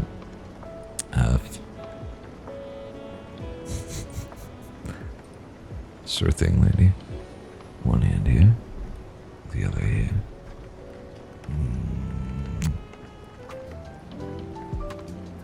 So, here's Judah's pick. My uncle was in the Vietnam War. Vietnam. War. He finally told me what happened to him over there. My uncle Trent died last week. The official cause of death was cirrhosis. He had been 75 years old. Quite frankly, he made it much longer than any of us had been expecting. I know how callous that sounds, but it is what it is. The guy never put down the bottle. I had been really young at the time, but from what Dad had told me, Trent had been a perfectly happy guy up until the day he left for Vietnam. He had a lot of friends, had been popular with women, maintained good relationships with family, and had a degree in civil engineering. Such a far cry from the person that had come back that we almost wanted to question whether or not he had been replaced. After he returned to the US, he decided to just stop participating in life, a spiritual suicide of sorts. He broke up with his girlfriend, never applied to any jobs, never reached out to friends or family, never had any hobbies or seemed to do anything at all. He rented a small studio apartment on the edge of town and just stayed there, drinking and smoking the days away. It was a mystery how he always seemed to have enough money to cover his expenses. For a while, I just assumed that either my dad or grandfather had been subsidizing him from afar, but I would later learn that wasn't the case. Never had asked either of them for money. Even when they'd offered to help him with no strings attached, he had refused and told them he didn't need it. I tried to visit him every now and then, but my motivation to do so really dwindled near the end. I'd like to think it wasn't because I was a terrible nephew or anything. It was just hard to talk to the guy. Hard to deal with him. After every visit, I would walk away with this terrible taste in my mouth. And it wasn't just from breathing in the booze, fumes, and cigarette smoke. He never seemed willing to reciprocate any sort of conversation. Never said more than a few words at a time. He would always stare ahead of the television, and I couldn't tell if we were actually paying attention to what was on the screen, or if we were just dissociating. There were moments where it almost seemed like he wanted to tell me something. He looked away from the screen and would stare at me with this tortured expression, as if desperately wanting to get something off his chest, but couldn't bring himself to do it. He'd open his mouth as if ready to speak, and then nothing. Always nothing. So you can imagine how shocked I was when I got a call from my mother, telling me that Trent wanted to see me, that he wanted to talk to me about something. I'm sure my dad would have been the one to tell me, but He had passed from cancer a few years back. At first, I wasn't so sure how I felt about the idea. After all these years, all my efforts to try and get through to him, and now we finally wanted to talk. I wanted to be more pissed off than I actually was. But in truth, I still had some grace left to spare the guy. Maybe he'd realized that his time left on Earth was short and regretted pushing so many people away. Perhaps this was an attempt at some kind of closure. And at the same time, I couldn't deny how curious I was. Maybe he'd finally tell me that what had happened over there. Though I wasn't totally convinced, I wanted to know. I drove over to his apartment and knocked on his door. I heard him coughing inside before telling me that the door was unlocked to come right in. My first time entering the place in over a decade, and the smell looked so much worse than I'd remembered. A sense of heavy despair floating around the air. Trent was sitting on the same couch he always had, though now it looked like it belonged in a landfill. Cracks in the paint. Paint? Cracks in the paint? On the couch? Okay, cracks in the paint, stains all over. Spread out across the old coffee table in front of him were several beer cans, liquor bottles, cigarette butts. The smell of mold and rot was nearly overpowering the smoke. He turned around, and it was hard to understate the dread I felt looking at his face. Hard to see him in such a state. Made me feel like an asshole for not doing more to help, but I had tried. A lot of us had. I walked over and sat down on the couch beside him. I asked how he was feeling. He shook his head, told me not to bother, that I didn't need to pretend, that he was sick but not senile, that he was well aware of the cost of his behavior over the last 50 or so years and didn't blame any of us for no longer wanting to deal with him. But it wasn't an accident. It had been a very calculated decision. Hearing him say all this caught me off guard. From what I could recall, this was the longest conversation we had had. And even more surprising was how lucid he seemed. I thought that decades of alcohol abuse would have taken more of a toll, but here he was. Eyes and voice as earnest as anybody I'd seen before. I told him that I had no doubts he had experienced things more terrible than I could imagine. But he never had to deal with it alone. We had been there for him, so why had he chosen a life of solitude? This is where the conversation took a strange turn. Trent took a long exhale and looked around the apartment. Then he said it was because he never wanted to put any of us in danger. I stared at him, asked what he meant by that, what kind of danger. He told me he wasn't exactly sure, which was why it scared him so much. He claimed that if he were to tell me what had happened to him, I needed to be ready to deal with the consequences, that once I was privy to such knowledge it would complicate my life in ways that would be hard to deal with, that I'd likely be forced to look over my shoulder for the rest of my years. But if I was prepared to take that risk, then I should pour myself some whiskey and get ready to listen. Hearing him say that made my heart drop, not because I believed him, but because it all confirmed his deteriorating state of mind. Articulate as he was clearly no longer there. But I decided to humor him. I smiled, told him that I was willing to take the risk. Once the words left my mouth, I could see his expression sour. "You don't believe me," he said. "You think these are the ramblings of a man gone mad?" I didn't expect the immediate pushback. I didn't know what to say, so I began stumbling over my words, searching for an answer. "I don't blame you," he continued. I don't. I know I'm near the end. I know my mind's nearly gone. But this is something that, even in death, I'll never forget. You want to know why I drink?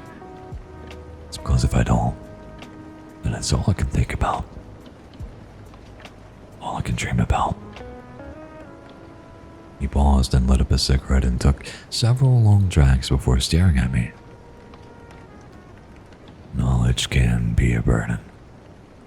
If you're gonna hear this, then I need to know that you believe me. that you have accepted the risk. Otherwise, we can just forget about it. You can go on and live your life with no worries. I still wasn't sure what to think, but my curiosity had started to burn. I asked him why he even wanted to tell me about it. If it was so dangerous, then why didn't he just keep it to himself? He said he didn't have a good answer to that. It just felt like somebody needed to know what had been happening before it died with him. He said that there exists a darkness in the world that's beyond anything we've been taught, anything we were familiar with, anything we have the ability to understand. And one day, we might have to deal with it. It was the spring of '67. He was in the Central Highlands, part of a platoon about 30 trekking through deep jungle. Their objective had been to make contact with a French intelligence officer named Bernier. Bernier. I don't know. Who would then guide them to a sizable NVA camp they were meant to ambush and subsequently commandeer. Simple directives, but to actually execute them without dying or getting maimed would have been a Herculean feat. At that point, he had already witnessed 23 others face a variety of gruesome ends. He seemed that exact. Okay. He remembered that exact number because each one had been burned so deep in his psyche that it was hard not to keep a tally.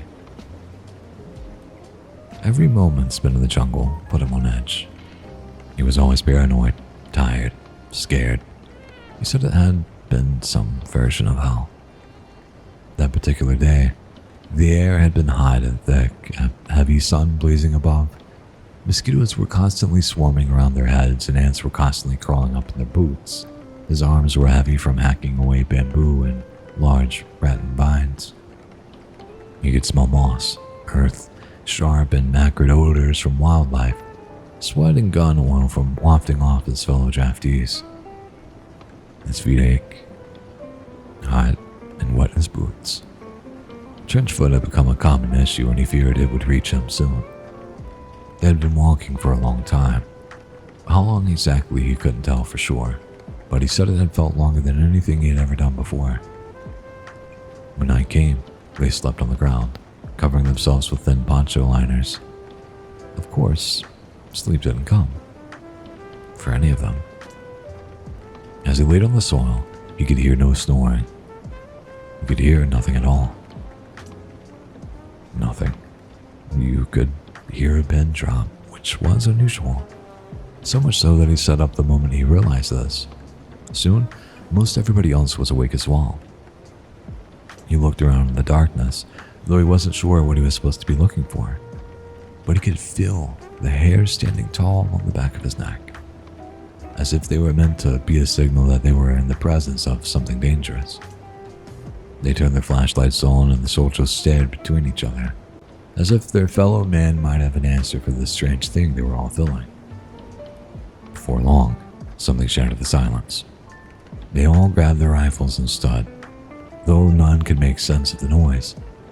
It sounded like it was coming from somewhere above them. They looked up and eventually one of their eyes caught movement, something crawling down one of the trees. He said that it felt like his brain was short-circuiting when it tried processing that what he was seeing. It was a human figure, crawling on all fours down the trunk. That wasn't right. That couldn't be right. They weren't able to get a good look at the creature, or person, before it leapt into a different tree, and then another.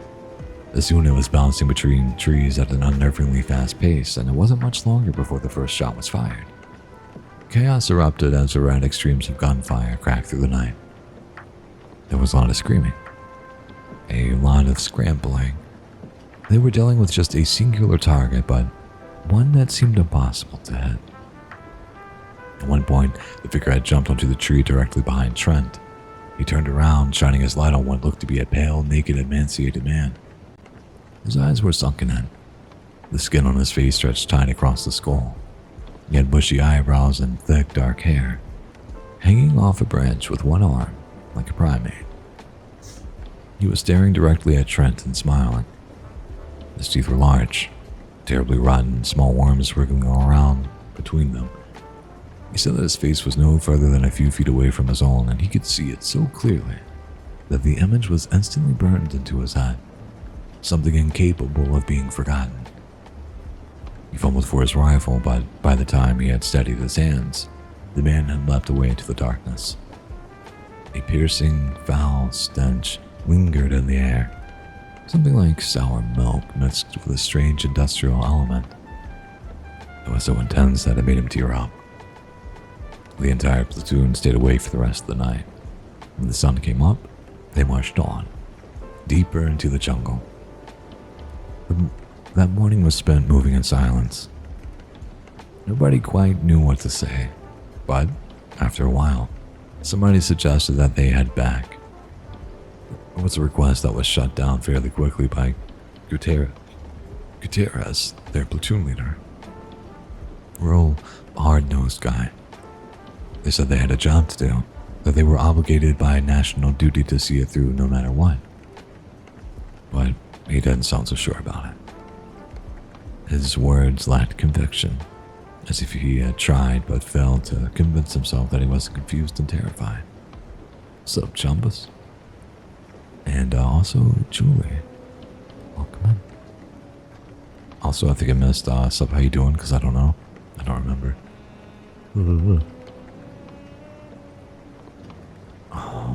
Let's see. They moved on. Trent said that the sun seemed brighter that day. Cloudless sky above, the boiling temperatures coupled with the sleep deprivation proved to be one hell of a thing. Around noon, they came across two corpses sprawled on the ground, NVA soldiers, and the only reason they were able to figure this out was due to the SKS carbines laid out beside them. The actual bodies were indistinguishable, mutilated to a degree where they hardly resembled people at all. Dozens of chunks of flesh had been torn away. Several limbs were missing, as if they had been ripped straight off. So Julie, Ayumu,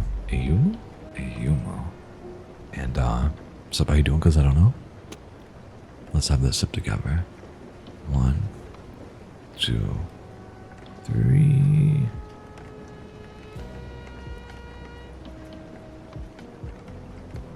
It's not very cold coffee, but it doesn't taste bad, surprisingly. They were ready to believe it could have been the work of a tiger or a wild boar until they saw a third body dangling by its entrails from one of the tree branches about 50 feet above. Still, Gutierrez insisted that it was just that. An animal. That thing from the night before had also been an animal. But there was nothing weird going on and they had nothing to worry about.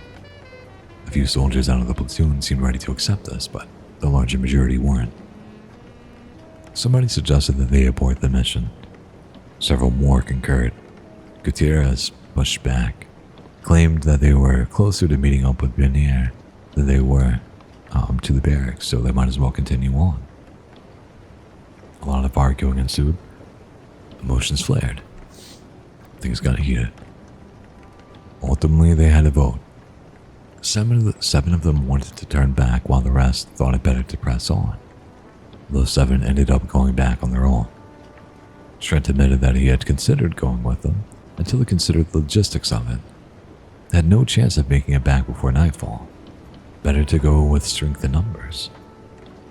By the time that the sun had started to set again, the tension in the air was almost palpable. He said that his legs felt heavy, and the blisters on his feet started to open. But he pressed forward, doing his best to keep up with the group. At some point, somebody walked up next to him, and he introduced himself as Duncan and then asked whether or not he had seen it. Trent had asked him what that was supposed to mean. Seen what? The man that had been jumping between the trees, Duncan told him. He wanted to know whether or not Trent had gotten a good look at his face. Trent nodded and told him that he had. Duncan then asked him to describe their appearance, and as Trent did so, his face went pale. He told him that he had seen what looked to be the same man around 10 minutes ago, that he'd been crouched down in the brush a few dozen feet behind the group, just staring at them as it walked. Duncan was about to shout at him when he suddenly disappeared, sinking to the ground. Those were the precise words he had used, sunk straight down into the dirt. They mentioned this to Gutierrez, but he brushed them off, told them to keep moving and to keep staying alert. But his eyes contradicted his words. They could see fear in them, disbelief, the panic he was desperately trying to suppress. An uncomfortable feeling spread amongst them as the sky began to darken, because they should have already made contact with Bernier several hours ago. Gutierrez had to rationalize this by claiming that they had been moving too slow, that in order to make up for the lack of pace, they needed to rest forward through the night, no setting up camp. And this is where things started to boil over. The rest of the platoon told him that there was no way in hell that this was happening. They were well over 40 hours without sleep in this blasted jungle, and their bodies were ready to collapse. They needed to rest. But Gutierrez wasn't so convinced. He told them that they could set up camp if they wanted to, but that he'd go ahead and make contact with Bernier himself. They tried to explain to him how bad of an idea that was, but he was too stubborn, too delirious to be placated. He ended up marching forward into the darkness alone. Nobody else joined him. They began setting up for the night, and Trent volunteered to be part of the first night shift. Not because he wasn't tired, he certainly was. He said it was like his eyeballs had been left out to dry for a week in the sun. But he knew that as long as he was out in the jungle, he wasn't getting any look of sleep. Not after everything that happened. The first hour or so was uneventful. He just sat there, looking up at the stars and listening to the near-deafening droning of the crickets, cicadas, whatever else was out there. He said that it managed to somewhat put him at ease, because the bugs were part of the natural environment. This is where they belonged. But the beast didn't last much longer. Soon the silence had returned. He said it was like a switch had been flipped. Couldn't explain it. In fact, there seemed to be no possible explanation at all. Even though there was no explicit threat, they all grabbed their rifles, though they kept their lights off not because anybody had ordered them to do so. It just happened to be a decision they all collectively arrived at. As if turning them on might expose them to whatever the hell was out there. But nothing happened. The silence persisted and they were left in limbo, fingers itching their triggers but without a target to aim for. Eventually, somebody pointed out something strange. A hole in the ground in front of them. The stars were bright enough that they didn't need to ask what he was talking about. They could all see it without issue. And it was just that. A hole in the ground. It was a perfect pitch-black circle about the size of a manhole cover. They all just stared at it. Trent said he was really tempted to start shooting, but at what? What was supposed to happen here? Suddenly, something came flying out of it, as if somebody had been standing down in the hole and tossed it up. It was a body, horrifically mangled like the others. They looked back at the hole and saw it had disappeared. Then they looked back at the body. Despite the extent to which it had been mutilated, they were still able to tell exactly who it was. Gutierrez. They had been around him long enough for their brains to be able to fill in the missing details. It looked like the entire left side of his face had been brutally cleaved off, though they couldn't be sure what exactly had done it. Maybe a large set of teeth, maybe a saw. He had one eye that remained intact, but was stuck open wide, frozen into a perpetual look of terror. Trent had been hoping that the sleep deprivation had caused him to start hallucinating, but to his disbelief, everybody else confirmed that they were seeing the same thing, that Gutierrez's body had actually been tossed up from a hole in the ground, a hole that was no longer there. He said he didn't remember falling asleep that night, but that he must have done so at some point because he remembered waking up to daylight to the sound of something sizzling, the smell of meat, garlic, and onions. He sat up, rubbed his eyes. He stared ahead and saw a man crouched over a makeshift fire pit just a few feet away from where he had been laying, using a stick to push around what looked like cube slices of meat in a frying pan. He was wearing a windbreaker, cargo pants, boots, wasn't carrying a weapon. Soon, the rest of the platoon was awake as well, but nobody said a word. They all just stared at the guy, as if doing anything to catch his attention may end up proving dangerous. Eventually, the man put the stick down and turned to face them. Trent told me that the moment they saw his face, he had to swallow down the bile that was shooting up his throat. He appeared to be around 6'6", but deathly frail at the same time, to the point where it looked like a strong wind may cause him to sway. His skin was the shade of paper, and pulled so tight against his skin that it almost looked like a mask. Everything about him was wrong, like some strange attempt to replicate a human, but one that hadn't gone quite right. It was the same guy from the other night. He said there was no mistaking it. The man stared at them for a while before smiling, revealing a set of sewage-colored teeth. A familiar stench came wafting through the air. Trent locked eyes with Duncan. He looked petrified. With Duncan?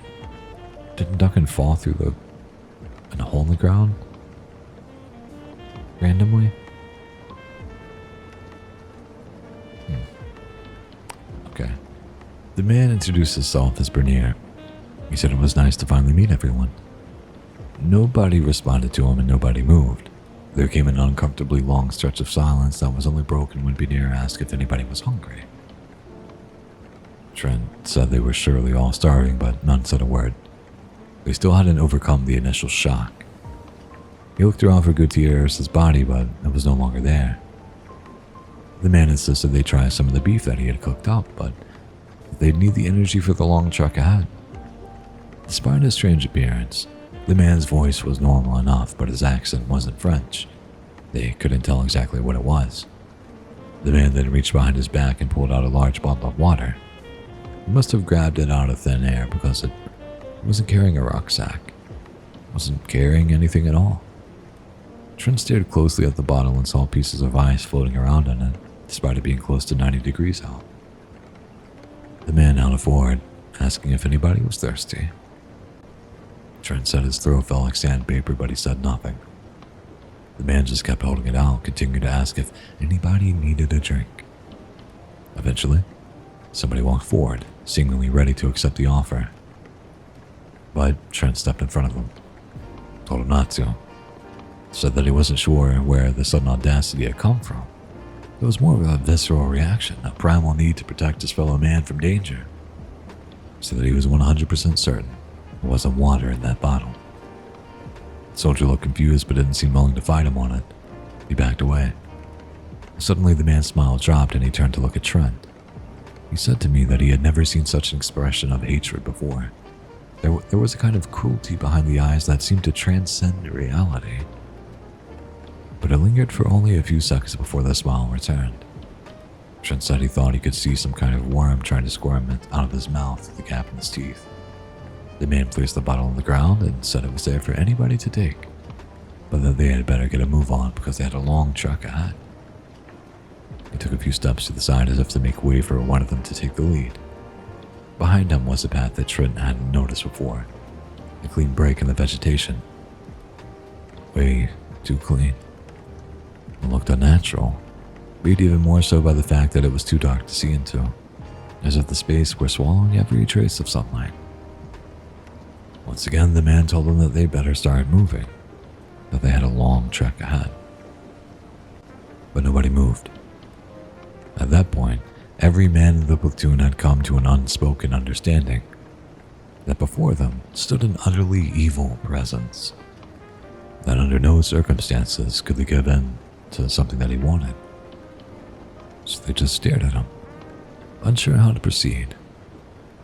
The man stared back at them, and they could see his smile slowly fading.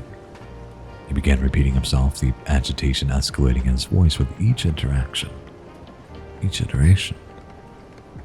Better start moving. Long trek ahead. As if that were one of the few phrases he knew how to say. They didn't know what to do. They were all too terrified and bewildered by the man to try and confront him. So they just stood there, watching him. After what felt like an hour, they could hear the whirring of a helicopter blades in the distance, heading their direction. Trent said that the relief he felt upon hearing it was nearly euphoric. The man looked up at the sky and then back down to them.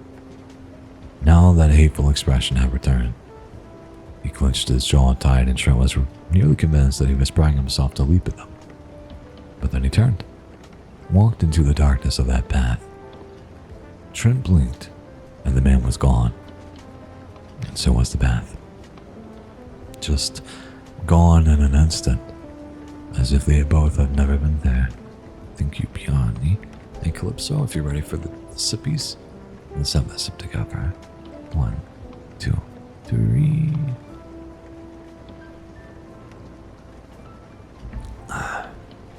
Thank you, Piani.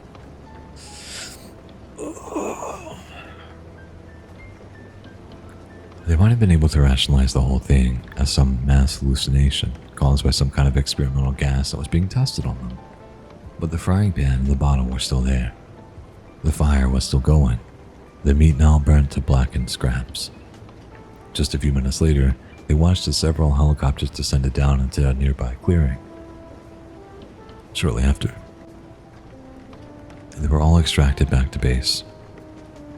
Of course, they had a lot of questions, but no matter how many they asked, they weren't getting any answers back.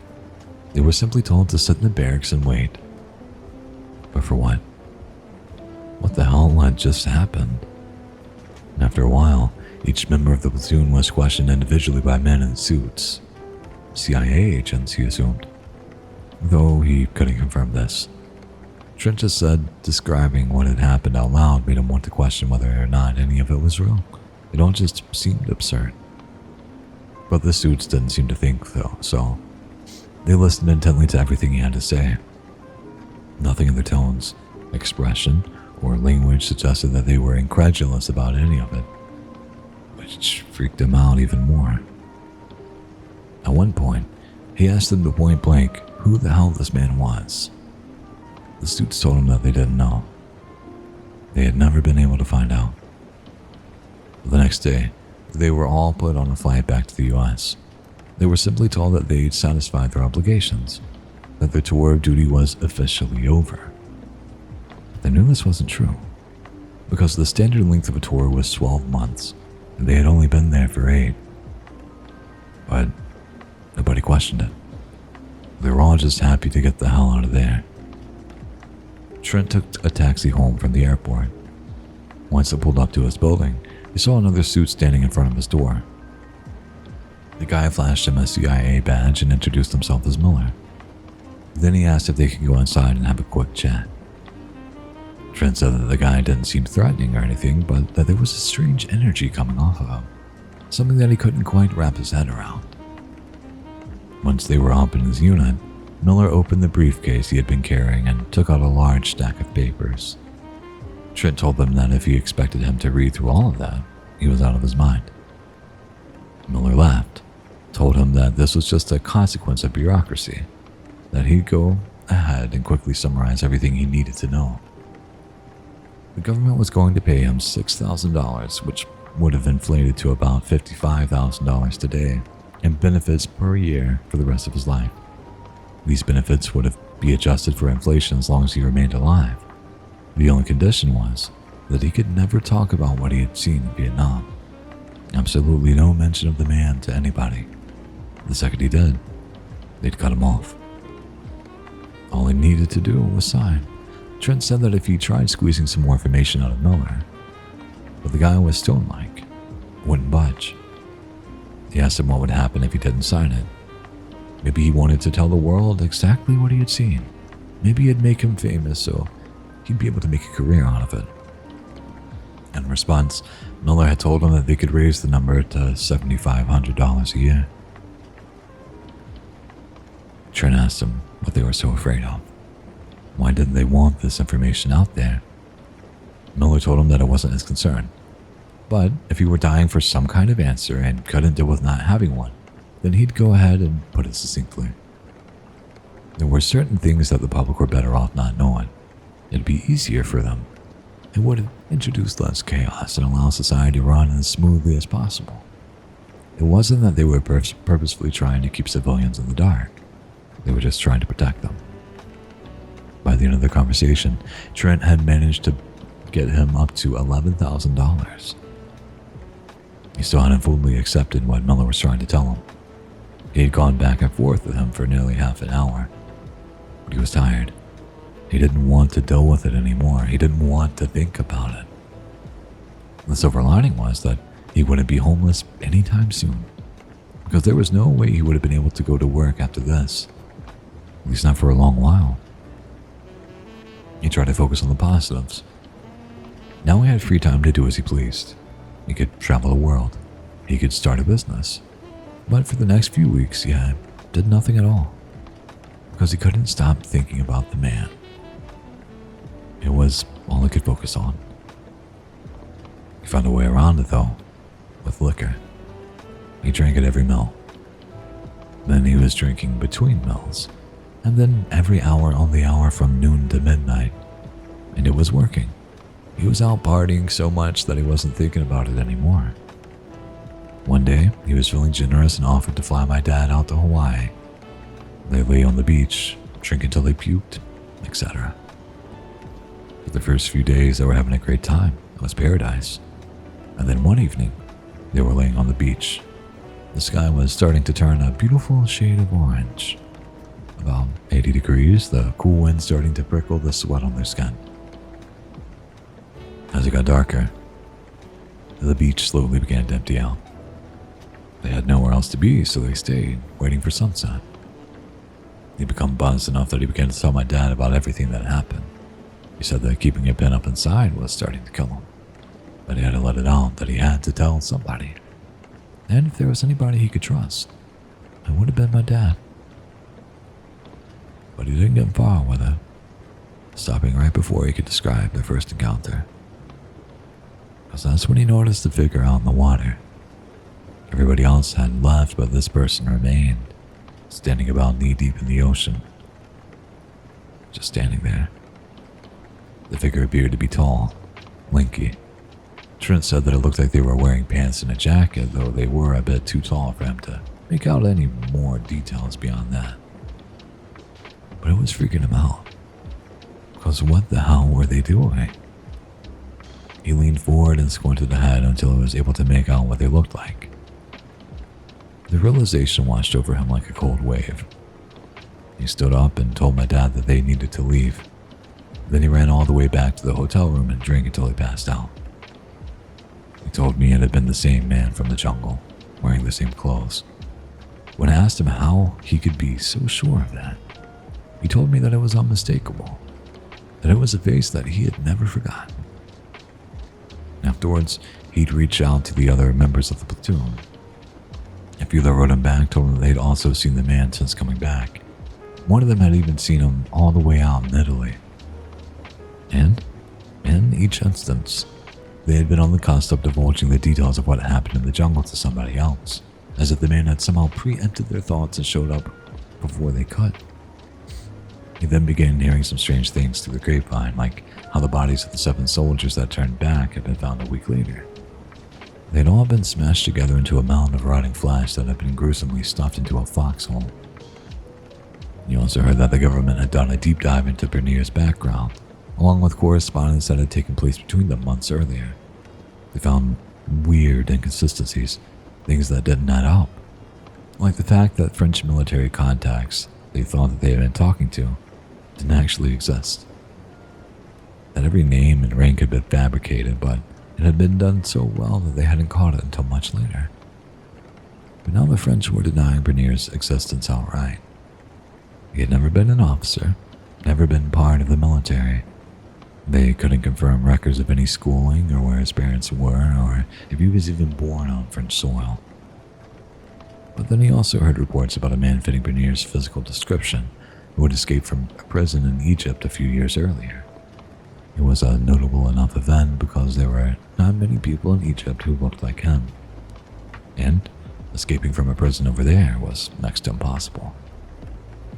He heard some other stuff as well, but at some point, it all became too much.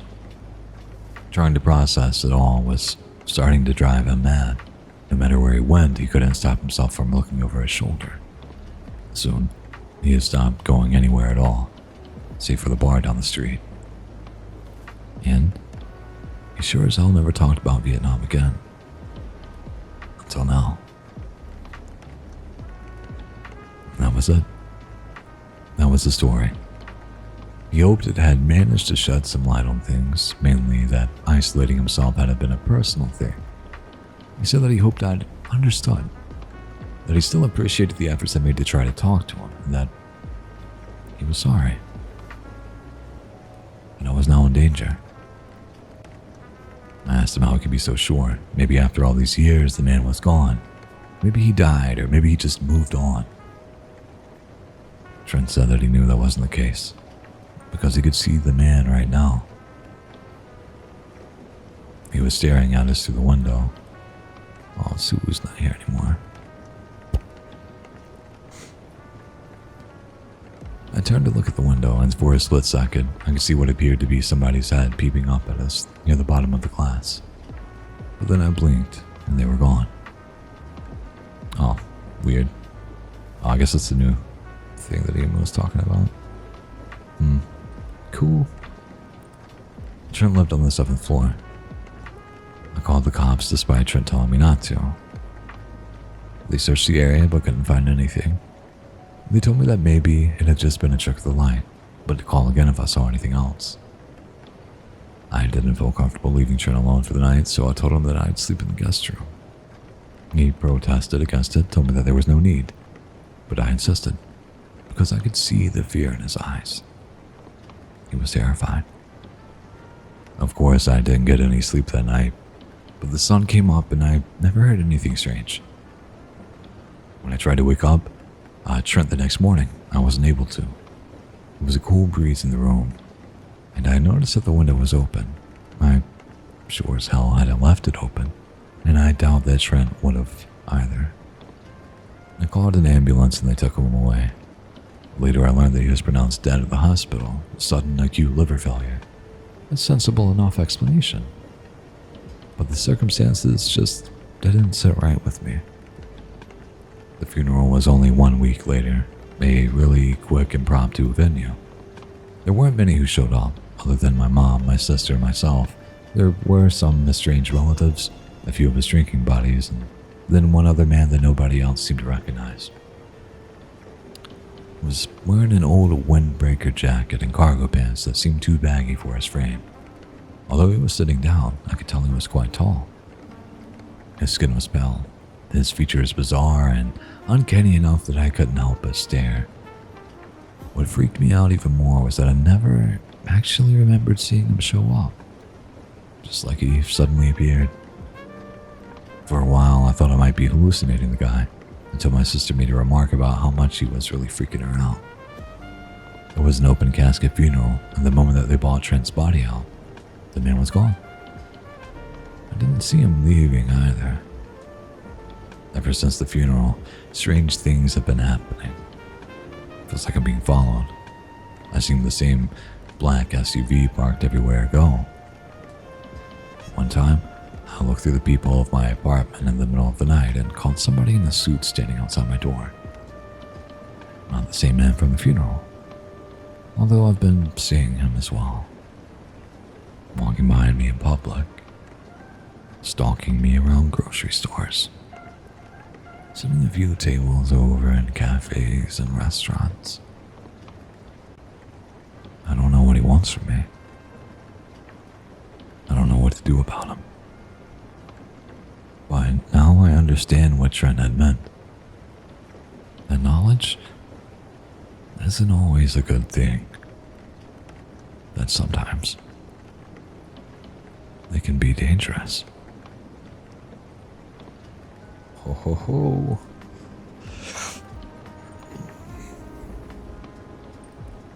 Well, that was cool.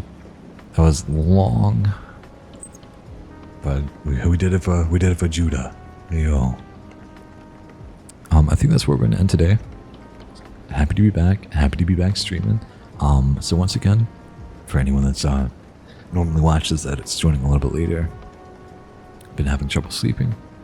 So the 9 a.m. time is not going to be a thing that we do until I get it back under control. So you can expect to see me more often than last week, but it will be with no strict schedule in place. Once things get normal, I'll let you know. But for now, unfortunately, this is where we're at. But I am going to make it a point to stream something every day. If we can wake up during the day, we have our ASMR.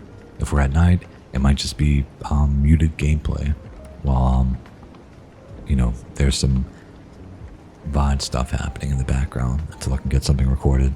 We'll work on something, though, just in case that happens. I want to make sure that you guys are cozy and held and have a good time. But, yeah.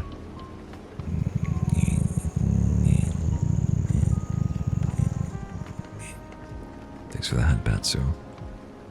You guys take care, and thank you very much. I appreciate you. If you are in the Tofu Discord, probably going to be popping over there pretty soon, playing some Monster Hunter. So, see you over there pretty soon. Take care. See you tomorrow. Boy.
いつでもずっと